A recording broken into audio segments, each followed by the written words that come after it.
বাড়ি থেকে পালিয়েছেন? আপনাকে দেখে মনে হচ্ছে যখন তখন জ্ঞান হারাবেন। আমি কি সাহায্য করতে পারি? আমি পাশে দাঁড়ানো ছেলেটাকে ভালোভাবে লক্ষ্য করলাম। মাথায় ঝাঁকড়া চুল, চুলের আড়ালে চশমা পরিহিত, একজোড়া তীক্ষ্ণ চোখ। মোটা চশমার উপর থেকেও তার তীক্ষ্ণতা স্পষ্ট। দেখে ভদ্র পরিবারের ছেলে বলে মনে হচ্ছে, কিন্তু আমার সন্দিহান মন তাকে প্রশ্রয় দিতে চাইল না। তাই বললাম, আমি ঠিক আছি, ধন্যবাদ। ছেলেটা আমার কথা বুঝলো কিনা কি জানি, সে আশেপাশে তাকিয়ে সন্দিহান কণ্ঠে বলল, আপনার সাথে কেউ নেই? আপনার প্রেমিক বা বয়ফ্রেন্ড যেটাই বলুন, তিনি কোথায়? আমি বেশ বিরক্ত হলাম তার কথায়। আমার সাথে কেউ থাকুক বা না থাকুক, তার দিয়ে তার কি? আশ্চর্য। আমি বেশ জোরালো গলায় বললাম, আমার প্রেমিক নেই। আপনার ফেলে পালিয়ে গেছে নাকি? কখনোই ছিল না। এবার আমি রোষাত্মক দৃষ্টিতে তার দিকে চাইলাম, চিবিয়ে চিবিয়ে বললাম, আগে কখনো ছিলই না। কেন? না থাকায় অন্যায় হয়েছে? ছেলেটা প্রথম হাসলো, নীরবে গা দুলিয়ে হাসলো। হাসির সাথে তার ঝাঁকড়া চুলগুলো তুলে উঠলো। ভীষণ স্নিগ্ধ এই দৃশ্যটা, কিন্তু এই মুহূর্তে তার স্নিগ্ধতা না আমার অসহ্য ঠেকলো। আমিও অন্যদিকে চেয়ে বসলাম। আমার থেকে বেশ দূরত্ব রেখে সে স্টেশনে বেঞ্চে বসলো। ব্যাগ থেকে পানির বোতল বের করে আমার দিকে এগিয়ে দিয়ে বলল, একটু পানি খেয়ে নিন, আপনার ভালো লাগবে। ছেলেটা যে কথা পুরোপুরি এড়িয়ে যাওয়ার চেষ্টা করছে বুঝলাম আমি নিলাম না তার দেয়া বোতল। এভাবে অচেনা কারো দেয়া কিছু খেয়ে নিজের সর্বস্ব হারাতে চাই না আমি। আজকাল কত গ্যাং বেরিয়েছে যারা ছলে বলে মানুষকে অজ্ঞান করে সর্বস্ব ছিনিয়ে নেয়।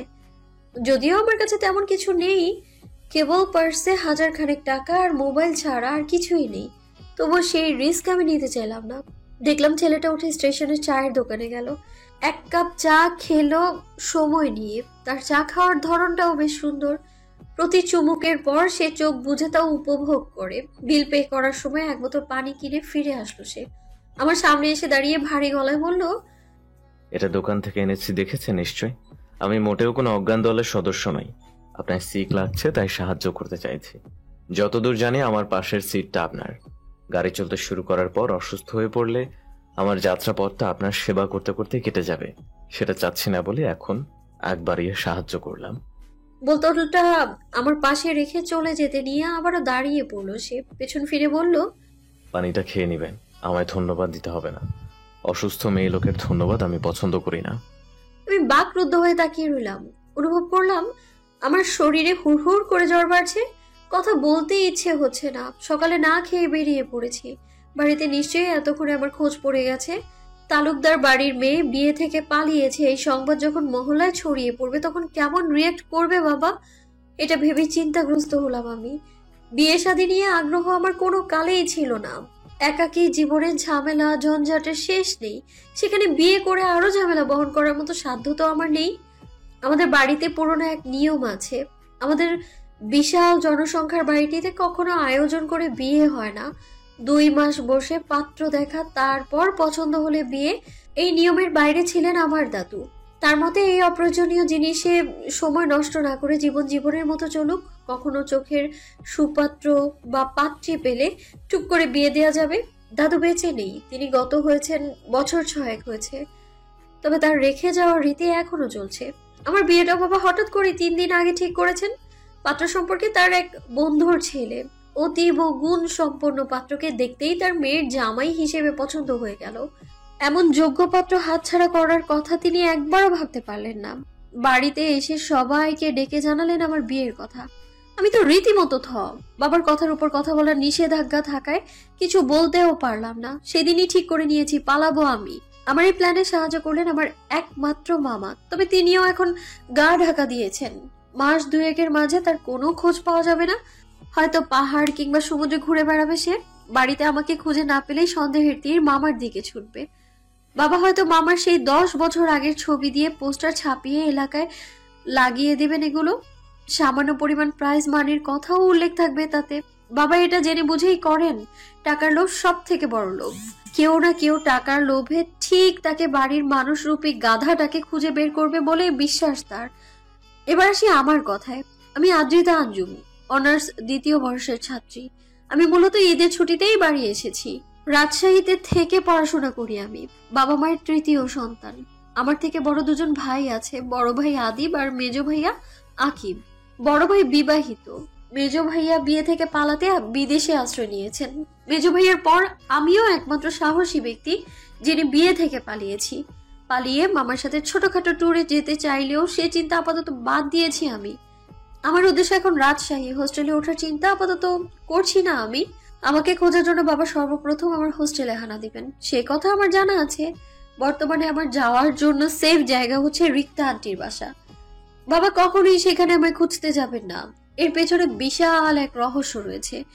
রিক্তা আন্টির সাথে কোনো এক কালে বাবার প্রণয়ের সম্পর্ক ছিল, তবে সাহসের অভাবে বাবা দাদুকে তার সেই পছন্দের কথা জানাতেই পারলেন না। বাবার বিয়ে হয়ে গেল আমার মায়ের সাথে। রিক্তা আন্টি সে কথা জানতে পেরে সোজা আমার দাদুর সাথে দেখা করলেন।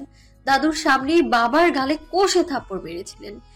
এর এক সপ্তাহখানেক বাদেই নাকি রিক্তা আন্টিরও বিয়ে হয়ে যায়। এই সবটা আমি মায়ের কাছ থেকে শুনেছি। কিন্তু কোনো এক কারণে আন্টি আমায় ভীষণ পছন্দ করেন। এখন ভাবছেন আমার সাথে রিক্তা আন্টির পরিচয় হলো কিভাবে, তাই তো? আসলে রিক্তা আন্টি আমার বাবার চাচাতো বোন, সেই সূত্রেই আমাদের পরিচয়। আমি এখন আন্টির বাসাতেই যাচ্ছি। আন্টির বাসার ঠিকানা মামা ম্যানেজ করে দিয়েছে আমায়। আন্টি আমায় দেখে কেমন রিয়াকশন দিবে তা ঠিক জানা নেই আমার। এটাও জানা নেই তার বাড়িতে থাকার পারমিশন পাবো কি না। তবে আমি আশাবাদী, এক সপ্তাহ তার বাড়িতে থাকতে পারলেই বাকিটা ম্যানেজ করে নিতে পারবো। বাস এসে পড়েছে। ঝাঁকড়া চুলওয়ালাকে কোথাও দেখতে পেলাম না। আশেপাশে উকি দিয়ে তাকে খোঁজার চেষ্টা করলাম, দেখলাম কিছুটা দূরে দাঁড়িয়ে স্মোক করছেন তিনি। নাক কুচকে নিলাম। দেখতে ভদ্র হলেও স্বভাব মোটেও ভদ্র না দেখছি আমি। দুর্বল শরীরে উঠে দাঁড়ালাম আমি। পাশ থেকে জামা কাপড়ের ব্যাগটা তুলে সোজা বাসে উঠে পড়লাম। আমার সিট নাম্বার 16, জানালার পাশের সিটটা 15 নাম্বার। এটা নিশ্চয়ই ঝাঁকড়া চুলওয়ালার। আমি জানালার পাশেই বসলাম। যতটুকু মনে হচ্ছে এই সিট নিয়ে তিনি খুব একটা ঝামেলা করবেন না। তিনি উঠলেন সবার শেষে, বিনা বাক্যে এসে পাশের সিটে বসলেন। সিট বদলানোর ব্যাপারে কোনো কথাও বললেন না। আমার একটু অস্বস্তি হলো। যতই হোক, তার সিট এভাবে দখল করার জন্য একটা সরি অন্তত বলা উচিত। বাস ততক্ষণ ছেড়ে দিয়েছে। আমি বেশ সময় নিয়ে বললাম, আপনি কি সিটের জন্য রাগ করেছেন? আসলে আমি জানালার বাইরে না তাকিয়ে বাস জার্নি করতে পারি না, মাথা ঝিমঝিম ধরে যায়, বমি হয়। আপনাকে অসুবিধায় ফেলতে চাই না আমি, এজন্যই আপনার পারমিশন ছাড়াই এখানে বসেছি। কোনো উত্তর এলো না। এবার আমি ঘাড় ঘুরিয়ে তার দিকে তাকালাম। সিটে হেলান দিয়ে চোখ বন্ধ করে রেখেছেন তিনি। কানে হেডফোন। ঘুমিয়ে পড়েছে নাকি? মেজাজটাই খারাপ হয়ে গেল আমার। কতগুলো কথা অযথাই ব্যয় করলাম আমি। তার প্রতি হওয়া সামান্য অপরাধ বোধটাও মুহূর্তেই ধূলিসাৎ হয়ে গেল। ঠিক করলাম একে আর সরি বলে লাভ নেই, যা হওয়ার হয়ে গেছে। কিন্তু তখনই তিনি বললেন, আপনি খুব অধৈর্য নারী। নারীদের ধৈর্য হবে আকাশ সমান, কিন্তু আপনার ভেতর ছিটে ফোটাও নাই, এটা দুঃখজনক। অতীব সত্যি এই এক কথাখানার জবাব আমি দিতে পারলাম না। বাসের জানালা থেকে বাইরে তাকিয়ে রইলাম নিশ্চুপ ভাবে। তিনিও আমাকে আর ঘাটালেন না, একইভাবে চোখ বন্ধ করে বসে রইলেন। আমার ফোনে কল এলো। মামা কল করেছে। কল ধরতেই মামার হাস্যোজ্জ্বল কণ্ঠস্বর কানে এলো। কিরে বাচ্চা, কদ্দূর? আমি ঠোঁট উল্টে জবাব দিলাম, মাত্র 20 মিনিট হলো গাড়ি ছেড়েছে, এখনো বেশ দেরি। তুমি কোথায় আছো? আমার কথা বাদ দে, তোর বাপ কি করেছে জানিস? আমার নামে মামলা করেছে। ভাবতে পারছিস কোন লেভেলের মির্জাফর তোর বাপ? ছোট থেকে কোলে পিঠে করে তোকে মানুষ করলাম আমি, আর তার প্রতিদান এই দিল। আমি অবাক হলাম না। বাবার পক্ষে এটা করা অসম্ভব ব্যাপার নয়। মামাকে সে আগেই বলে রেখেছিল, মামা যদি আর কোনো ঝামেলা বয়ে আনে তার ঘাড়ে, তাহলে সে মামাকে হাজতে পাঠাবে। আমি ছোট করে শ্বাস ফেলে বললাম, তুমি জানলে কিভাবে এত সব? তোর পালানোর পেছনে আমার কোনো হাত নেই, এটা প্রমাণ করতে আমি নিজে তোর বাপকে কল করেছিলাম। তোর নতুন সিমের নাম্বারটাও তাকে দিয়েছি। তুই রাজশাহীতে যাচ্ছিস এ কথাও সে জানে। মুখ ফসকে বাসের নাম্বারটাও বলে দিয়েছি। কেবল কার বাড়িতে যাচ্ছিস সে কথা বলিনি, কিন্তু বেটা তার আগে আমার বিরুদ্ধে মামলা করে ফেলেছে। আমার এত কষ্ট সব জলে। আমি আতকে উঠলাম। চাপার রাগে ছলকে উঠলো মস্তিষ্ক। মামাকে বললাম, কি করেছো তুমি বুঝতে পারছো? অবশ্যই বুঝতে পারছি। তোর বাপের মতো খাটো মস্তিষ্ক না আমার। কথা হচ্ছে তোর বাপ যখন তখন পুলিশ নিয়ে তোর বাস আটকাবে। তোর উচিত এখনই বাস থামিয়ে নেমে যাওয়া, ডিরেক্ট রাজশাহী না যেয়ে ভেঙে ভেঙে যাওয়া। তোর বাপের পক্ষে ওভাবে তোকে খুঁজে বের করা সম্ভব হবে না। খাটো মাথায় অত বুদ্ধি নেই তার। আমি উদ্ভ্রান্তের মতো বাসের জানালা থেকে উকি দিলাম। পেছন থেকে কেউ আমায় টেনে সিটে বসিয়ে দিল। তাকিয়ে দেখলাম ঝাঁকড়া চুলের অধিকারী মানুষটা কপাল কুঁচকে বিরক্ত চোখে তাকিয়ে আছে। বেশ বিরক্ত গলায় বলল, মরতে চাচ্ছেন? অন্য কোনো ওয়েতে মরুন, এভাবে মরলে আজ আর আমার বাড়ি ফেরা হবে না। বুঝতেই পারছেন, পুলিশের একটা ব্যাপার আছে, কিন্তু আমার বাড়ি ফেরাটা খুব জরুরি। ফোনের ওপাশ থেকে মামা বললেন। তোর পাশে কে? আমি জবাব দিলাম, একটা খারজ লোক, তার প্রতি কথায় জ্ঞান ঝরে পড়ে। মামা ওপাশ থেকে হু হা করে হাসলেন, হাসতে হাসতে বললেন, তোকে শেষবারের মতো একটা উপকার করি বাচ্চা, তুই ওই লোকের সাথেই পালিয়ে যা, নয়তো ওই লোককে নিয়ে পালিয়ে যা। না যেতে চাইলে হুমকি দে। তুই তোর বাপের মেয়ে হয়ে এটুকু তো করতে পারবি। হুমকি দেওয়ার ব্যাপারটা তোদের রক্তের সাথে মিশে আছে। আমি মামার মস্করা শোনার মুডে নেই এই মুহূর্তে, তাই রেগে বললাম, মস্করা রাখো তো, ভালো বুদ্ধি থাকলে দাও, বিপদে তো ফেলেছই, এখন বের হওয়ার একটা উপায় দাও অন্তত। আমি মোটেই মস্করা করছি না আদ্রি। ভেবে দেখ, তোর একার পক্ষে ভেঙে ভেঙে রাস্তায় যাওয়া কিছুতেই সম্ভব নয়। যতই হোক তুই সাহসী। যেতে রাত হবে, রাতের বেলা একা একটা মেয়ে জার্নি করা মোটেও সহজ কোনো লক্ষণ না। লোকটার কাছে সাহায্য চা। দেখতে সুন্দর হলে প্রেমেও পড়তে পারিস, কোনো বাধা নেই। মামার পুরোপুরি কথা না মানতে চাইলেও বুঝলাম এটা সত্যি, আমার জন্য রাতে একা জার্নি করাটা সুবিধার হবে না। কিন্তু পাশের মানুষটা কি আদৌ হেল্প করবে? এই মুহূর্তে বাস থেকে নেমে না গেলে বাবার হাতে ধরা খাওয়ার সম্ভাবনা প্রায় 70 ভাগ, বাকি 30 ভাগ সম্ভাবনা রয়েছে পুলিশের হাতে থানায় যাওয়ার। বাবা হয়তো আমার নামেও ইতিমধ্যে মামলা ঠুকে দিয়েছেন, মানহানির মামলা। আমি তত্ত্ব শ্বাস ফেলে পাশের মানুষটার দিকে তাকালাম। তিনি বুকে হাত বেঁধে সিটে চোখ বন্ধ করে এলিয়ে রেখেছেন। সূর্যের নরম আলো এসে তার মুখে পড়ছে, তাতে বিন্দু মাত্র বিরক্তি নেই তার চোখে মুখে। আমি পাহাড় সমান সংকোচ নিয়ে তাকে ডাকলাম, এই যে শুনছেন? তিনি শুনলেন না। আমি একটু আড়ষ্ট হয়ে বসলাম, আঙুল দিয়ে তার হাতে মৃদু টোকা দিলাম, মুখে বললাম, এই যে একটু দরকার। তিনি ধীরে সুস্থে চোখ মেলে তাকালেন, আমার দিকে পূর্ণ দৃষ্টি ফেলে বললেন, বলে ফেলুন, শুনছি। কেমন কাট জবাব। আমি খানিক দ্বিধায় পড়লাম।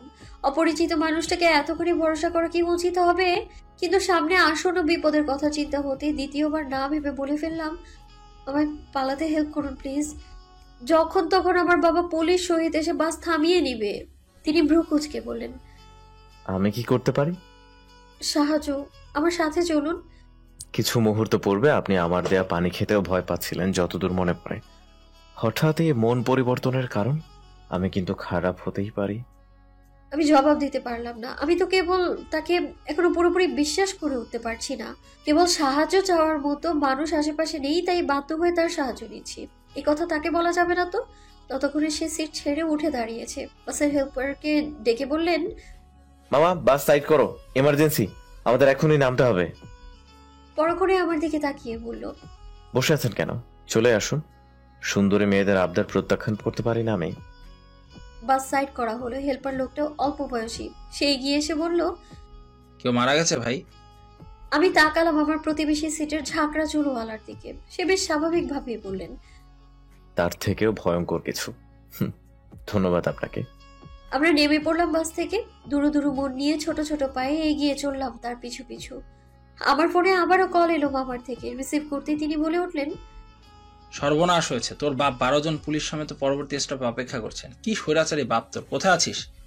আমি ক্লান্ত গলায় জবাব দিলাম, কোথায় আছি ঠিক বলতে পারছি না, বাস থেকে নেমেছি। পাশের যে খারুজ ব্যক্তি, সে কোথায়? তাকে নিয়ে নেমেছিস? হুম। Good job. ফোনটা তার কাছে দে তো, বেটাকে একটু খাটিয়ে দেখি। আমি কোনো কথা ছাড়াই তার দিকে ফোনটা এগিয়ে দিলাম। তিনি ভ্রু উঁচিয়ে তাকালো। বললাম, মামা কথা বলবে। তিনি আমার হাত থেকে ফোনটা নিয়ে সুন্দর করে সালাম দিলেন। মামার সাথে তার অনেকক্ষণ কথা হলো। আমি পুরোটা সময় চুপচাপ দাঁড়িয়েছিলাম। কল কাটতেই তিনি বলে উঠলেন, আপনার মামা বেশ মজার মানুষ। আপনাকে নিয়ে ভদ্রলোক প্রচন্ড চিন্তায় ভুগছেন। আমি তার এই কথার জবাব দেওয়ার প্রয়োজন মনে করলাম না। তাকে উল্টো প্রশ্ন করলাম, আমরা কোথায় যাব এখন? কোনো নাস্তার হোটেলে। আপনি সকাল থেকে না খেয়ে আছেন নাকি? আজ অনেক জার্নি হবে, না খেয়ে জার্নি করাটা ঠিক হবে না, অসুস্থ হয়ে পড়বেন। আমরা পাশের এক নাস্তার হোটেলে গেলাম। পরোটা শেষ হয়ে গেছে, ডিম সিদ্ধ আর সিঙ্গারা অর্ডার করা হলো। খাবার আসতে 2 মিনিট দেরি হবে। সিঙ্গারা ভাজার জন্য কেবল তেলে দেওয়া হয়েছে। আমি সেই দিকেই তাকিয়ে আছি। ঘ্রাণে ক্ষুধা আরো বেড়ে গেছে। তিনি বললেন, আপনি বেশ অদ্ভুত। আমার সাথে এতটা পথ যাওয়ার প্ল্যান করেছেন, কিন্তু এখন পর্যন্ত আমার পরিচয় দূরে নামটাও জানতে চাইলেন না। আপনি কি একটু ভয় পাচ্ছেন না? আমি স্বভাবতই খুবই সন্দেহপ্রবণ। টুক করে কাউকে পছন্দ করে ফেলার মতো না আমি। কাউকে পুরোপুরি ভাবে বিশ্বাস করতে লম্বা সময়ের প্রয়োজন হয় আমার। সেখানে সকালে দেখা হওয়া দেখা হয়ে যাওয়া একটা ছেলেকে বিশ্বাস করার তো প্রশ্নই আসে না। তবে তাকে খুব একটা অবিশ্বাস্য করতে যাচ্ছি না। এতটুকু সময় তাতে যতটুকু বুঝেছি, সে বেশ প্রাণোচ্ছল স্বভাবের একজন মানুষ। মানুষের সাথে মিশে যেতে পারে মুহূর্তের মধ্যেই। এই ধরনের মানুষরা বিপদে জড়িয়ে পড়ে বেশি, কারণ তারা সহজেই সবাইকে বিশ্বাস করে নেয়। আমিও তো তার কাছে অজানা, তবু কেন সে হেল্প করতে চাইলো? কারণ সে বোকা, ভীষণ বোকা। এমনও হতে পারতো আমি তাকে অপহরণ করে মোটা অঙ্কের টাকা দাবি করলাম। তপ্ত শ্বাস ফেললাম আমি। তার দিকে সোজা চোখে তাকিয়ে বললাম, আমি আপনাকে বিশ্বাস করিনি, আমি কেবল আপনার উপর ভরসা রেখেছি। আপনি আমার ভরসা রাখতে না পারলে তা আমাকে কোনোভাবে ক্ষতি করতে পারবেন না। তিনি হাসলেন, নিঃশব্দে গা কাঁপিয়ে হাসি। আমি অপলক তাকিয়ে রইলাম। কি ভীষণ সুন্দর লাগছে। কোনো সিনেমার নায়ক কিংবা রাজকুমারের মতো সৌন্দর্য নেই তার, কিন্তু তবুও অপরূপ, যেন কোনো উপন্যাসের পাতা থেকে উঠে আসা শুদ্ধ মানব। আমার সত্যি তার নাম জানতে ইচ্ছে হলো। এই অদ্ভুত সুন্দর মানুষটার নামটাও নিশ্চয়ই অদ্ভুত হবে। খাবার চলে এসেছে। আমি পরোটা ছিঁড়ে মুখে না দিয়ে তার দিকে তাকালাম, জিভ দিয়ে ঠোঁট ভিজিয়ে নিয়ে বললাম, আপনার নাম? তিনি মাথা উঁচু করে ভ্রু বাঁকালেন। আমি নড়ে চড়ে পুনরায় বললাম, আপনার নাম জানতে চাচ্ছি। ভেবেছিলাম এই বিষয়ে সে মজা উড়াবে, হয়তো আবারও গা দুলিয়ে হাসবে, কিন্তু তেমন কিছুই না করে ফের স্বাভাবিকভাবেই জবাব দিলেন সে, স্বচ্ছ। আমি হেসে বললাম, ইউ মিন পরিষ্কার? এটাই আপনার নাম? তিনি মুচকি হাসলেন। খাবার চিবোতে চিবোতে বললেন, কেন, আপনার আমার নামটা পছন্দ হয়নি? পছন্দ না হলে আপনি একটা নাম দিতে পারেন। পছন্দ কেন হবে না? নামটা একদম আপনিটাই। বরং আপনার নাম এটা না হয়ে অন্য কিছু হলেই বেমানান লাগতো। তিনি পুনরায় হাসলেন, তবে জবাব দিলেন না। খাওয়া দাওয়া শেষে আমরা অটোয় চেপে রেল স্টেশন চলে গেলাম। জীবনের প্রথম রেল যাত্রা হতে চলেছে আমার। আইডিয়াটা স্বচ্ছর। রেল মাঝ রাস্তায় থামিয়ে দেওয়ার ক্ষমতা আমার বাবার নেই, তাই এটা আপাতত সেফ বলা চলে। স্বচ্ছ পুরো একটা কেবিন বুক করতে চাইলেন, কিন্তু আমি বাধা দিলাম। অপরিচিত একটা ছেলের সাথে কেবিনে একা যাওয়াটা আপাতত দৃষ্টিতে খারাপ বলেই মনে হলো আমার। নর্মাল দুটো টিকিট কাটা হলো। রাজশাহীতে পৌঁছতে প্রায় 6 ঘন্টার মতো লাগবে। দীর্ঘ জার্নি। ছোটবেলায় ট্রেন কবিতায় পড়েছিলাম, ট্রেন ঝকঝকাঝক শব্দে চলে। আজ তার নিজ থেকে উপলব্ধি করলাম, কি ভীষণ শব্দ, মাথা ধরে আসে। তবুও ভালো লাগছে। ট্রেনের জানালা থেকে পুরো আকাশটা দেখা যাচ্ছে। নীলচে আকাশে গাংচিল উড়ে বেড়াচ্ছে। কিছু ছেলে মেয়ে আকাশের বুকে ঘুরিয়ে ওড়ানোর চেষ্টা করছে। পর্যাপ্ত বাতাস না থাকায় তা উপরে উঠছে না।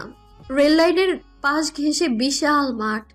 ছেলেরা ক্রিকেট খেলছে, বাচ্চাগুলোর পরনের জামা ধুলো মাটিতে একাকার। এমন জীবন আমি কখনো উপলব্ধি করতে পারিনি। ছোট থেকে বেড়ে ওঠা 4 দেয়ালের মাঝে নানা নিয়ম কানুনে ঘেরা এক পরিবেশ। রোজ বিকেলে ছাদে ওঠার সুযোগ হতো, নিজেকে তখন মুক্ত পাখির ন্যায় মনে হতো।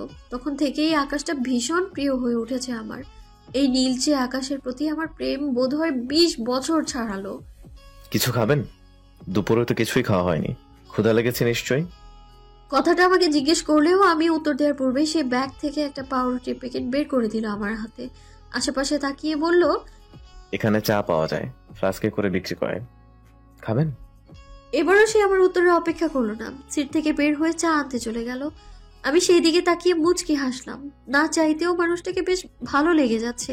আমরা যখন রাজশাহীতে পৌঁছলাম তখন ঘড়িতে বেজে সন্ধ্যা 7টা। দীর্ঘ এই জার্নিতে কোমর যেন বেঁকে গিয়েছে আমার। সোজা হয়ে দাঁড়াতে বেগ পেতে হলো। স্বচ্ছ আমাকে এগিয়ে দিতে চাইলো, কিন্তু আমি মানা করে দিলাম। একটা মানুষের থেকে আর কত হেল্প নেওয়া যায়? বরং তার থেকে সাহায্য নিতে বরং বেশ লজ্জা লাগবে আমার। এর মাঝে স্বচ্ছর বাড়ি থেকে কল এলো। তার তো বাড়িতে দুপুরের দিকে পৌঁছে যাওয়ার কথা। আমার জন্যই এতটা দেরি হয়ে গেল। পরিবারের লোকেরা নিশ্চয়ই চিন্তা করছে। আমার মন খারাপ হয়ে এলো। দেখলাম সে কপালে ভাঁজ ফেলে ফোনে কথা বলছে। সিরিয়াস কিছু কি? স্বচ্ছ কথা শেষ করে বেশ স্বাভাবিকভাবেই জানালো, আমাকে এখন যেতে হবে মিস, দুঃখিত। আপনার হয়তো বাকিটা একাকেই ম্যানেজ করতে হবে, সাবধানে থাকবেন। আমার হয়তো মন খারাপ হলো সামান্য, কিন্তু তাতে পাত্তা দিলাম না। হেসে বললাম, আপনাকে ধন্যবাদ, বাকিটা আমি একাই যেতে পারবো, আপনি যেতে পারেন। স্বচ্ছ চলে গেল। আমি ঠায় দাঁড়িয়ে রইলাম। আন্টির বাসা তো আমি চিনি না। রাজশাহীতে আমি পড়াশোনার জন্য থাকলেও হল থেকে বেরিয়ে কখনো কোথাও ঘুরতে যাওয়া হয়নি আমার। কাজেই এই শহরে কিছুই আমার চেনা না। আমি আরো কিছুক্ষণ দাঁড়িয়ে রইলাম, খানিক ভাবনা চিন্তা করে অটো ঠিক করলাম। মামা আমাকে যে ঠিকানাটা দিয়েছিল সেটা মনে পড়তেই নিজেকে হালকা লাগলো। রক্ষণশীল পরিবারের মেয়ে হওয়ায় একা একা যাতায়াত করার সৌভাগ্য হয়নি কখনো আমার। আজ এতটা পথ পরিবারকে না জানিয়ে এসে এখন খানিকটা ভীতি অনুভব করলাম।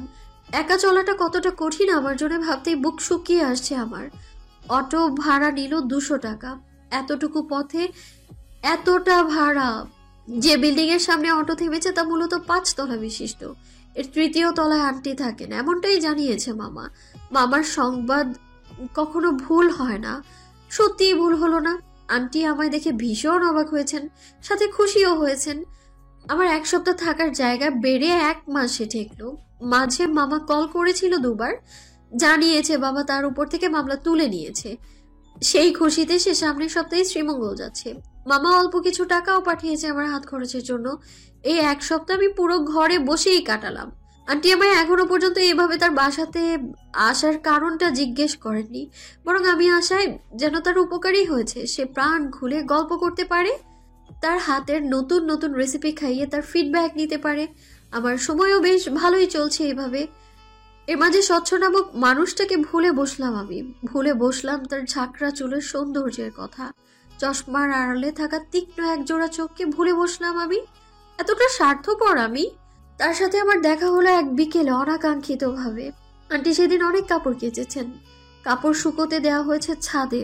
আন্টির হাঁটুতে সমস্যা রয়েছে, খুব বেশি সিঁড়ি বেয়ে উপরে ওঠানামা করতে পারেন না তিনি। তখন বিকেল পড়েছে, সোনালি সূর্য ডুবে নরম আলো ছড়িয়ে পড়েছে। আন্টি আমায় বললেন ছাদ থেকে কাপড়গুলো এনে দেওয়ার জন্য।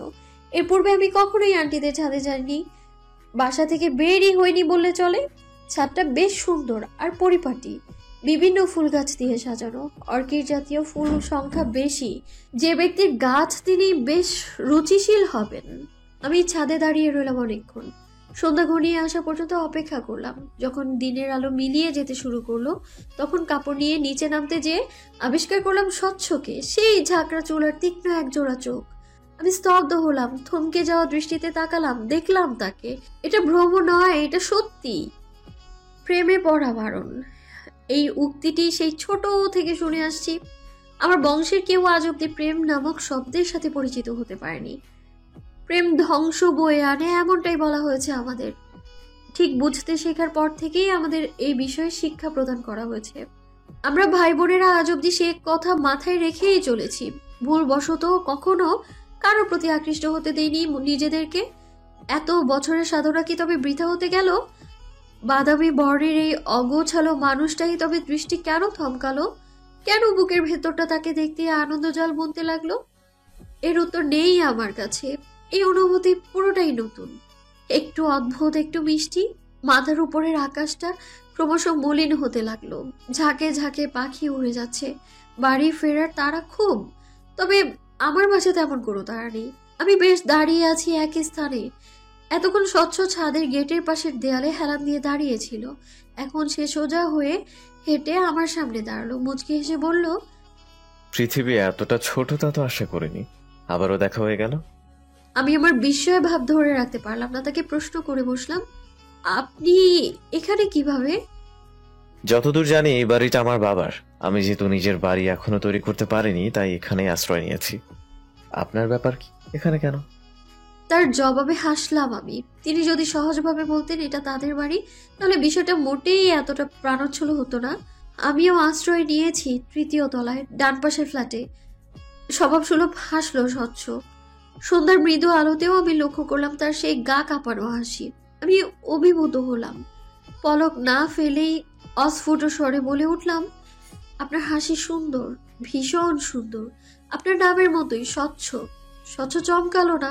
তার হাসির প্রশংসা করায় খুব একটা খুশি হলো তেমনটাও না। স্বচ্ছ কপাল কুঁচকে বলল, তাই নাকি? আমার মনে হতো আমি হয়তো রাক্ষসপুরী রাক্ষসদের মতো হাসি, ভয়ঙ্কর হাসি। ছোট বাচ্চাদের সামনে আমি হেসে ফেললে তারা চিৎকার করে কাঁদতেই শুরু করে। আমার এই ভয়ঙ্কর হাসিতে সৌন্দর্য খুঁজে বের করা মেয়েটার চোখ জোড়া নিশ্চয়ই ভীষণ সুন্দর। আপনার চোখ জোড়া একটু কাছ থেকে দেখতে পারে? আপনার সুন্দর চোখ জোড়া দেখার লোভ খুব ইচ্ছে হচ্ছে। স্বচ্ছ হঠাৎ করেই আমার খুব নিকটে এসে দাঁড়ালো। আমি চমকে গিয়ে পেছনে গেলাম 1 পা। হাত থেকে 2-4টা কাপড় পরেও গেল। লক্ষ্য করলাম চশমার আড়ালে থাকা চোখ দুটো কুঁচকে এসেছে। স্বচ্ছ নিভু গলায় বলল, পিছালেন কেন? অন্ধকারে দেখা যায় না। সে আবারও এক পায়ে গলে আমি পুনরায় পেছাতে গেলে সে বলে ওঠে, নড়বেন না, 1 মিনিট সময় দিন। আমি সত্যিই নড়লাম না, ঠায় দাঁড়িয়ে রইলাম। 1 মিনিট পার হলেও নড়বার বিন্দু মাত্র শক্তি পেলাম না আমার মাঝে। স্বচ্ছ নিজেই সরে দাঁড়ালো। নিচ থেকে কাপড়গুলো তুলে আমার হাতে দিয়ে বিনা বাক্য ব্যয়ে ছাদ থেকে নেমে গেল সে। আমি তখনও ঘোরের মাঝে, শরীরে তীব্র কাঁপুনি অনুভব করলাম। আমার হাত পা কাঁপছে। স্বচ্ছ উইদাউট নোটিসে এভাবে কাছে আসাটা আমার মনে প্রভাব ফেলল খুব। 2 দিন ঘুম হলো না আমার। আমার জীবন কেমন করে যেন স্বচ্ছতে তলিয়ে গেল। উঠতে বসতে খেতে কেবল স্বচ্ছকে নিয়েই ভাবতে বসে গেলাম আমি। বিষয়টা এখানেই থামলো না। স্বচ্ছর প্রতি আমার অনুভূতি বাড়াবাড়ি পর্যায়ে চলে গেল। আজকাল হুটহাট তাকে দেখতে মন চায়। দিনের অধিকাংশ সময়ই আমার কাটতে লাগলো বারান্দায় দাঁড়িয়ে। এই বুঝি স্বচ্ছ গেট থেকে ঢুকলো, কিন্তু তার তো দেখা নেই। সেদিনের পর থেকে যেন উধাও হয়ে গেছে সে। আমার ভারী দুঃখ হলো। আমি যার জন্য এতটা উতলা হলাম, সে কি আমার কথা একবারও ভাবে না? রোজ বিকেলে নিয়ম করে ছাদে যাওয়া হয় এখন, সেখানেও স্বচ্ছকে পাওয়া গেল না। স্বচ্ছহীন জীবন এভাবে 1 সপ্তাহ কেটে গেল আমার। একদিন হুট করেই বাবার নাম্বার থেকে কল আসলো। মামা এই নাম্বারটা অনেক আগেই বাবাকে দিয়েছে। এতদিন বাদে আজ কেন কল করলেন? আমার সন্দিহান মন চাপ অনুভব করলো। নিশ্চয়ই কিছু ঘটেছে, হয়তো খুব খারাপ কিছু। আমি কিছুটা আতঙ্ক নিয়েই কলটা রিসিভ করলাম। হ্যালো বয়স থেকে বাবা গম্ভীর গলায় বললেন, আর কতদিন বেরোবে? বাড়িতে ফিরছো না কেন? 2-1 দিনের মাঝেই চলে আসো। শুনেছি কিছুদিন বাদে নাকি পরীক্ষা তোমার। না পড়লে খাতায় কি লিখবে? আমার এই বংশের অন্য ছেলে মেয়ে ফেল করেনি কখনো। তুমি কি সে রেকর্ডটা ব্রেক করতে চাচ্ছ? বাবার কথার উত্তর দেওয়ার আগেই মা বাবার থেকে ফোনটা ছিনিয়ে নিলেন। ফোন ধরে তিনি প্রায় কেঁদেই ফেললেন। এমন কেন করলি মনা? তুই বিয়ে করবি না এই কথা আমায় একবার বলতি। মা কি মরে গেছি? আমি বেঁচে থাকতে তোকে কেন এভাবে পালিয়ে থাকতে হবে শুনি? এত নিষ্ঠুর ভাবিস তুই আমায়? আমার চোখ পানিতে ভরে উঠেছে। অপরাধ বোধে মনটা হু হু করে কেঁদে উঠছে। সত্যি তো, আমি তাদের কাউকেই আমার মতামত জানাইনি। একবার অন্তত আমার জানানো উচিত ছিল। মা এখনো কাঁদছেন। আমি জবাব দেওয়ার মতো কিচ্ছু পাচ্ছি না। নিজেকে পৃথিবীর নিষ্ঠুরতম মানুষ বলে মনে হচ্ছে আমার। তখনই বড় ভাইয়ার গলা শুনলাম। ভাইয়া পাশ থেকে চিৎকার করে বলছে,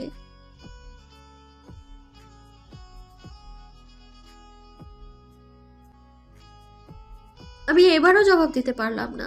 ডুকরে কেঁদে উঠলাম। আমার কান্না হয়তো মা শুনলেন। সে নিজে কাঁদতে কাঁদতে আমার সান্ত্বনা দেওয়ার সুরে বললেন, কাঁদে না মোনা, আমি তোর বিকাশে টাকা পাঠানোর ব্যবস্থা করছি। কালই চলে আয় না। তোর জন্য পাবদা মাছ আনিয়েছি। তোর ছোট্ট চাচু বাজার থেকে টাটকা মাছ খুঁজে এনেছে। বাবা মায়ের হাত থেকে ফোনটা নিয়ে নিলেন আর ধমক দিয়ে বললেন, কি শুরু করলে? এমন মরা কান্না শুরু করেছো কেন? আমি এখনো মরিনি। আর হ্যাঁ, তুমি আদ্রিতা, বাড়ি ফেরার জন্য প্রস্তুত হও। এতদিন মানুষের বাসায় থাকাটা ভালো দেখায় না। এখন রাখছি। ফোনটা কেটে গেল। আমি সেদিন পুরো রাত কাঁদলাম। আন্টি এসে খেতে ডেকে গেল, আমি গেলাম না। পরক্ষণে আন্টি ভাত নিয়ে রুমে আসলেন, জোর করে খাইয়ে দিলেন আমায়। এতেও আমার দুঃখ হলো খুব। আমি আন্টিকে জড়িয়ে ধরে কেঁদে ফেললাম। তোমায় খুব মিস করবো আন্টি। এত কেন ভালোবাসলে তুমি আমায়? এখন তোমায় ছাড়া যেতেও আমার কষ্ট হবে খুব। আন্টি হাসলেন। যত্ন করে তার শাড়ির আঁচলে মুখটা মুছে দিলেন, চোখ মুছে দিলেন আমার। কাঁদে না পাগল মেয়ে, তোমার লেখাপড়া তো এখানেই। যখন ইচ্ছা তখনই চাইলেই চলে আসবে। আমার কান্না থামলো। সত্যিই তো তাই। পরদিন সকালে আমার যাওয়া হলো না। আন্টিই যেতে দিলেন না। সেদিন আন্টির বিবাহ বার্ষিকী ছিল। আন্টি ভালো মন্দ রান্না করলেন। সব ফ্ল্যাটে খাবার দেওয়া হলো। বাড়িওয়ালার বাড়িতে খাবার পাঠাতে দেওয়া হলো আমাকে। আমি সাথে সাথেই রাজি হয়ে গেলাম। বাড়িওয়ালার ফ্ল্যাট দ্বিতীয় তলায়। দ্বিতীয় তলায় একটাই ফ্ল্যাট, পুরো ফ্লোরটাই তাদের। কাঠের বিশাল দুপাটের দরজা। আমি বেল দিলাম। আগ্রহ ভরা দৃষ্টিতে চেয়ে রইলাম দরজার দিকে। তখনই দরজাটা খুলে ওকে দিল কাঙ্ক্ষিত পুরুষটি। কতদিন বাদে দেখলাম তাকে। হৃৎপিণ্ডটা সেকেন্ডের জন্য হলেও থমকালো আমার। তার মাঝে তেমন কোনো লক্ষণ দেখা গেল না। সে তার স্বভাব মতোই হাসলো, বলল, আকাশ থেকে নেমে আসা অপসরী আমার ফ্ল্যাটের সামনে হাজির হলো কোন উদ্দেশ্যে? কিছু সময় সামনে দাঁড়িয়ে থাকা মানুষটাকে হাজারো বুঝতে চেষ্টা করলেও কেন যেন বোঝা হয়ে ওঠে না। আমিও তেমনি স্বচ্ছকে বুঝতে পারি না। তার ওই গাঢ় চোখের চাহনির পেছনের গোপনতা ধরতে পারি না আমি। দীর্ঘদিন তাকে দেখতে না পেরে যে ব্যথা অনুভব হয়েছিল, তাকে দেখা মাত্র তা আবারও গাঢ় হলো আমার। তার এই নির্লিপ্ততা আমায় পোড়ালো খুব। তিনি তখনও নির্লিপ্ত দাঁড়িয়ে। ভেতরে আসবেন নাকি এভাবেই এক যুগ পার করবেন? আমি তার দিকে ঝাঁপিতে ঢাকা প্লেটটা এগিয়ে দিলাম। মুখে বললাম, আন্টি পাঠিয়েছে তার বিবাহ বার্ষিকী উপলক্ষে। স্বচ্ছ প্লেটটা নিল না, কেমন ভ্রু বাঁকিয়ে তাকালো। হঠাৎ করেই সে দরজা থেকে সরে দাঁড়িয়ে দরজাটা পুরোপুরিভাবে খুলে দিল। ভেতরে চলে আসুন, আম্মু কিচেনে আছে, তার কাছে দিয়ে দেন। অবশ্যই তাকে নিজের পরিচয় দিতে ভুলবেন না। অপরিচিত মানুষ দেখলে ঘাবড়ে যেয়ে চিৎকার চেঁচামেচি করার অভ্যাস আছে তার। কথা শেষ করে স্বচ্ছ উল্টো পথে হেঁটে রুমে ঢুকে দরজাটা বন্ধ করে দিল। একটু অপমান বোধ করলাম। আমি তার বাসায় প্রথম পা রেখেছি, তার অন্তত আমাকে আপ্যায়ন করা উচিত ছিল। এভাবে মুখের ওপর উল্টো পথে হেঁটে দরজাটা আটকে দেওয়া কেমন সভ্যতা এটা? স্বচ্ছর এই আচরণে সব থেকে আহত হলো আমার ব্যক্তিত্ব। লজ্জায় মাটির সাথে মিশে যেতে মন চাইলো আমার। তার প্রতি ভালো লাগা ইতিমধ্যেই ইগোর কাছে মাটি চাপা পড়েছে। স্বচ্ছদের বাসার বেগুন ভাজা হচ্ছে, সাথে চিনি গুঁড়া চালের পোলাও। ঘ্রাণে পুরো ঘর ভরে উঠেছে। রান্নাঘর থেকে টুংটাং শব্দ আসছে। আমি অস্বস্তি অনুভব করলাম। এভাবে অজানা কারো রান্নাঘরে চলে যাওয়াটা বেশ অস্বস্তিকর। আমি খুব খুব করে কেসে উঠলাম। রান্নাঘর থেকে স্বচ্ছর মা বলে উঠলেন, কে ওখানে? কে এসেছে ঘরে? বলতে বলতেই তিনি খুন্তা হাতে বেরিয়ে এলেন। গেরুয়া রঙের ছাপার একটা শাড়ি পরনে বেশ স্বাস্থ্যবান একজন মহিলা তিনি। গায়ের রং ধবধবে ফর্সা না হলেও বেশ উজ্জ্বল। বোঝাই যাচ্ছে স্বচ্ছতার গায়ের রং পায়নি, চেহারাও তেমন একটা মিল নেই। স্বচ্ছর ভাষ্যমতে তার মা অপরিচিত কাউকে দেখলে চিৎকার চেঁচামেচি করেন, কিন্তু তেমন কিছুই তিনি করলেন না। তবে বেশ বিরক্ত হলেন বোধ হয়। আমায় দেখতেই তার চোখ মুখে কেমন বিষাদ নেমে এলো। তিরিক্ষি মেজাজে বললেন, তুমি এখানে কেন? কিভাবে ঢুকলে? এতক্ষণের অস্বস্তি বোধের পারদটা এবার একেবারে স্কেল ছাড়ালো। প্রথম দেখায় বুঝি কেউ কাউকে এমন প্রশ্ন করে, নাকি এটা তাদের পারিবারিক সমস্যা? কিছুক্ষণ পূর্বে স্বচ্ছ অমানবিক আচরণ করলো, আর এখন তার মা। এমন পরিস্থিতিতে কিভাবে নিজের পরিচয় দিতে হয় জানা নেই আমার। তবুও দেয়ার মতো উপযুক্ত কোনো উত্তর খুঁজতে লাগলাম আমি। এসবের মাঝে স্বচ্ছ এখন পৌঁছে পেছনে এসে দাঁড়িয়েছে, সেটা টের পাইনি আমি। আম্মু, তিনি 3rd ফ্লোরের রিক্তা আন্টির বাসার অতিথি। আজ আন্টির বিবাহ বার্ষিকী। আন্টি খাবার পাঠিয়েছেন, সেটাই দিতে এসেছে। স্বচ্ছর প্রতি কৃতজ্ঞ অনুভব করলাম। একবার তার দিকে ফিরে দেখলাম সে ডাইনিং এর চেয়ারে বসে ফোনে কিছু একটা করছে। ভীষণ মনোযোগে চেয়ে আছে ফোনের স্ক্রিনে। এভাবে যদি একবার আমায় দেখতো, নিশ্চিত তার ওই গভীর চোখ জোড়া আমার ভেতরের তোলপাড়টা দেখতে পারতো। ওটা টেবিলে রেখে দাও। রিক্তা আপা কি হন তোমার? আমি পুনরায় ঘুরে স্বচ্ছের মায়ের দিকে তাকালাম। কেমন কঠিন করে রেখেছেন তিনি চোখ মুখ। আমি প্লেট টেবিলে নামিয়ে রেখে বললাম, তিনি সম্পর্কে আমার বাবার কাজিন হয়।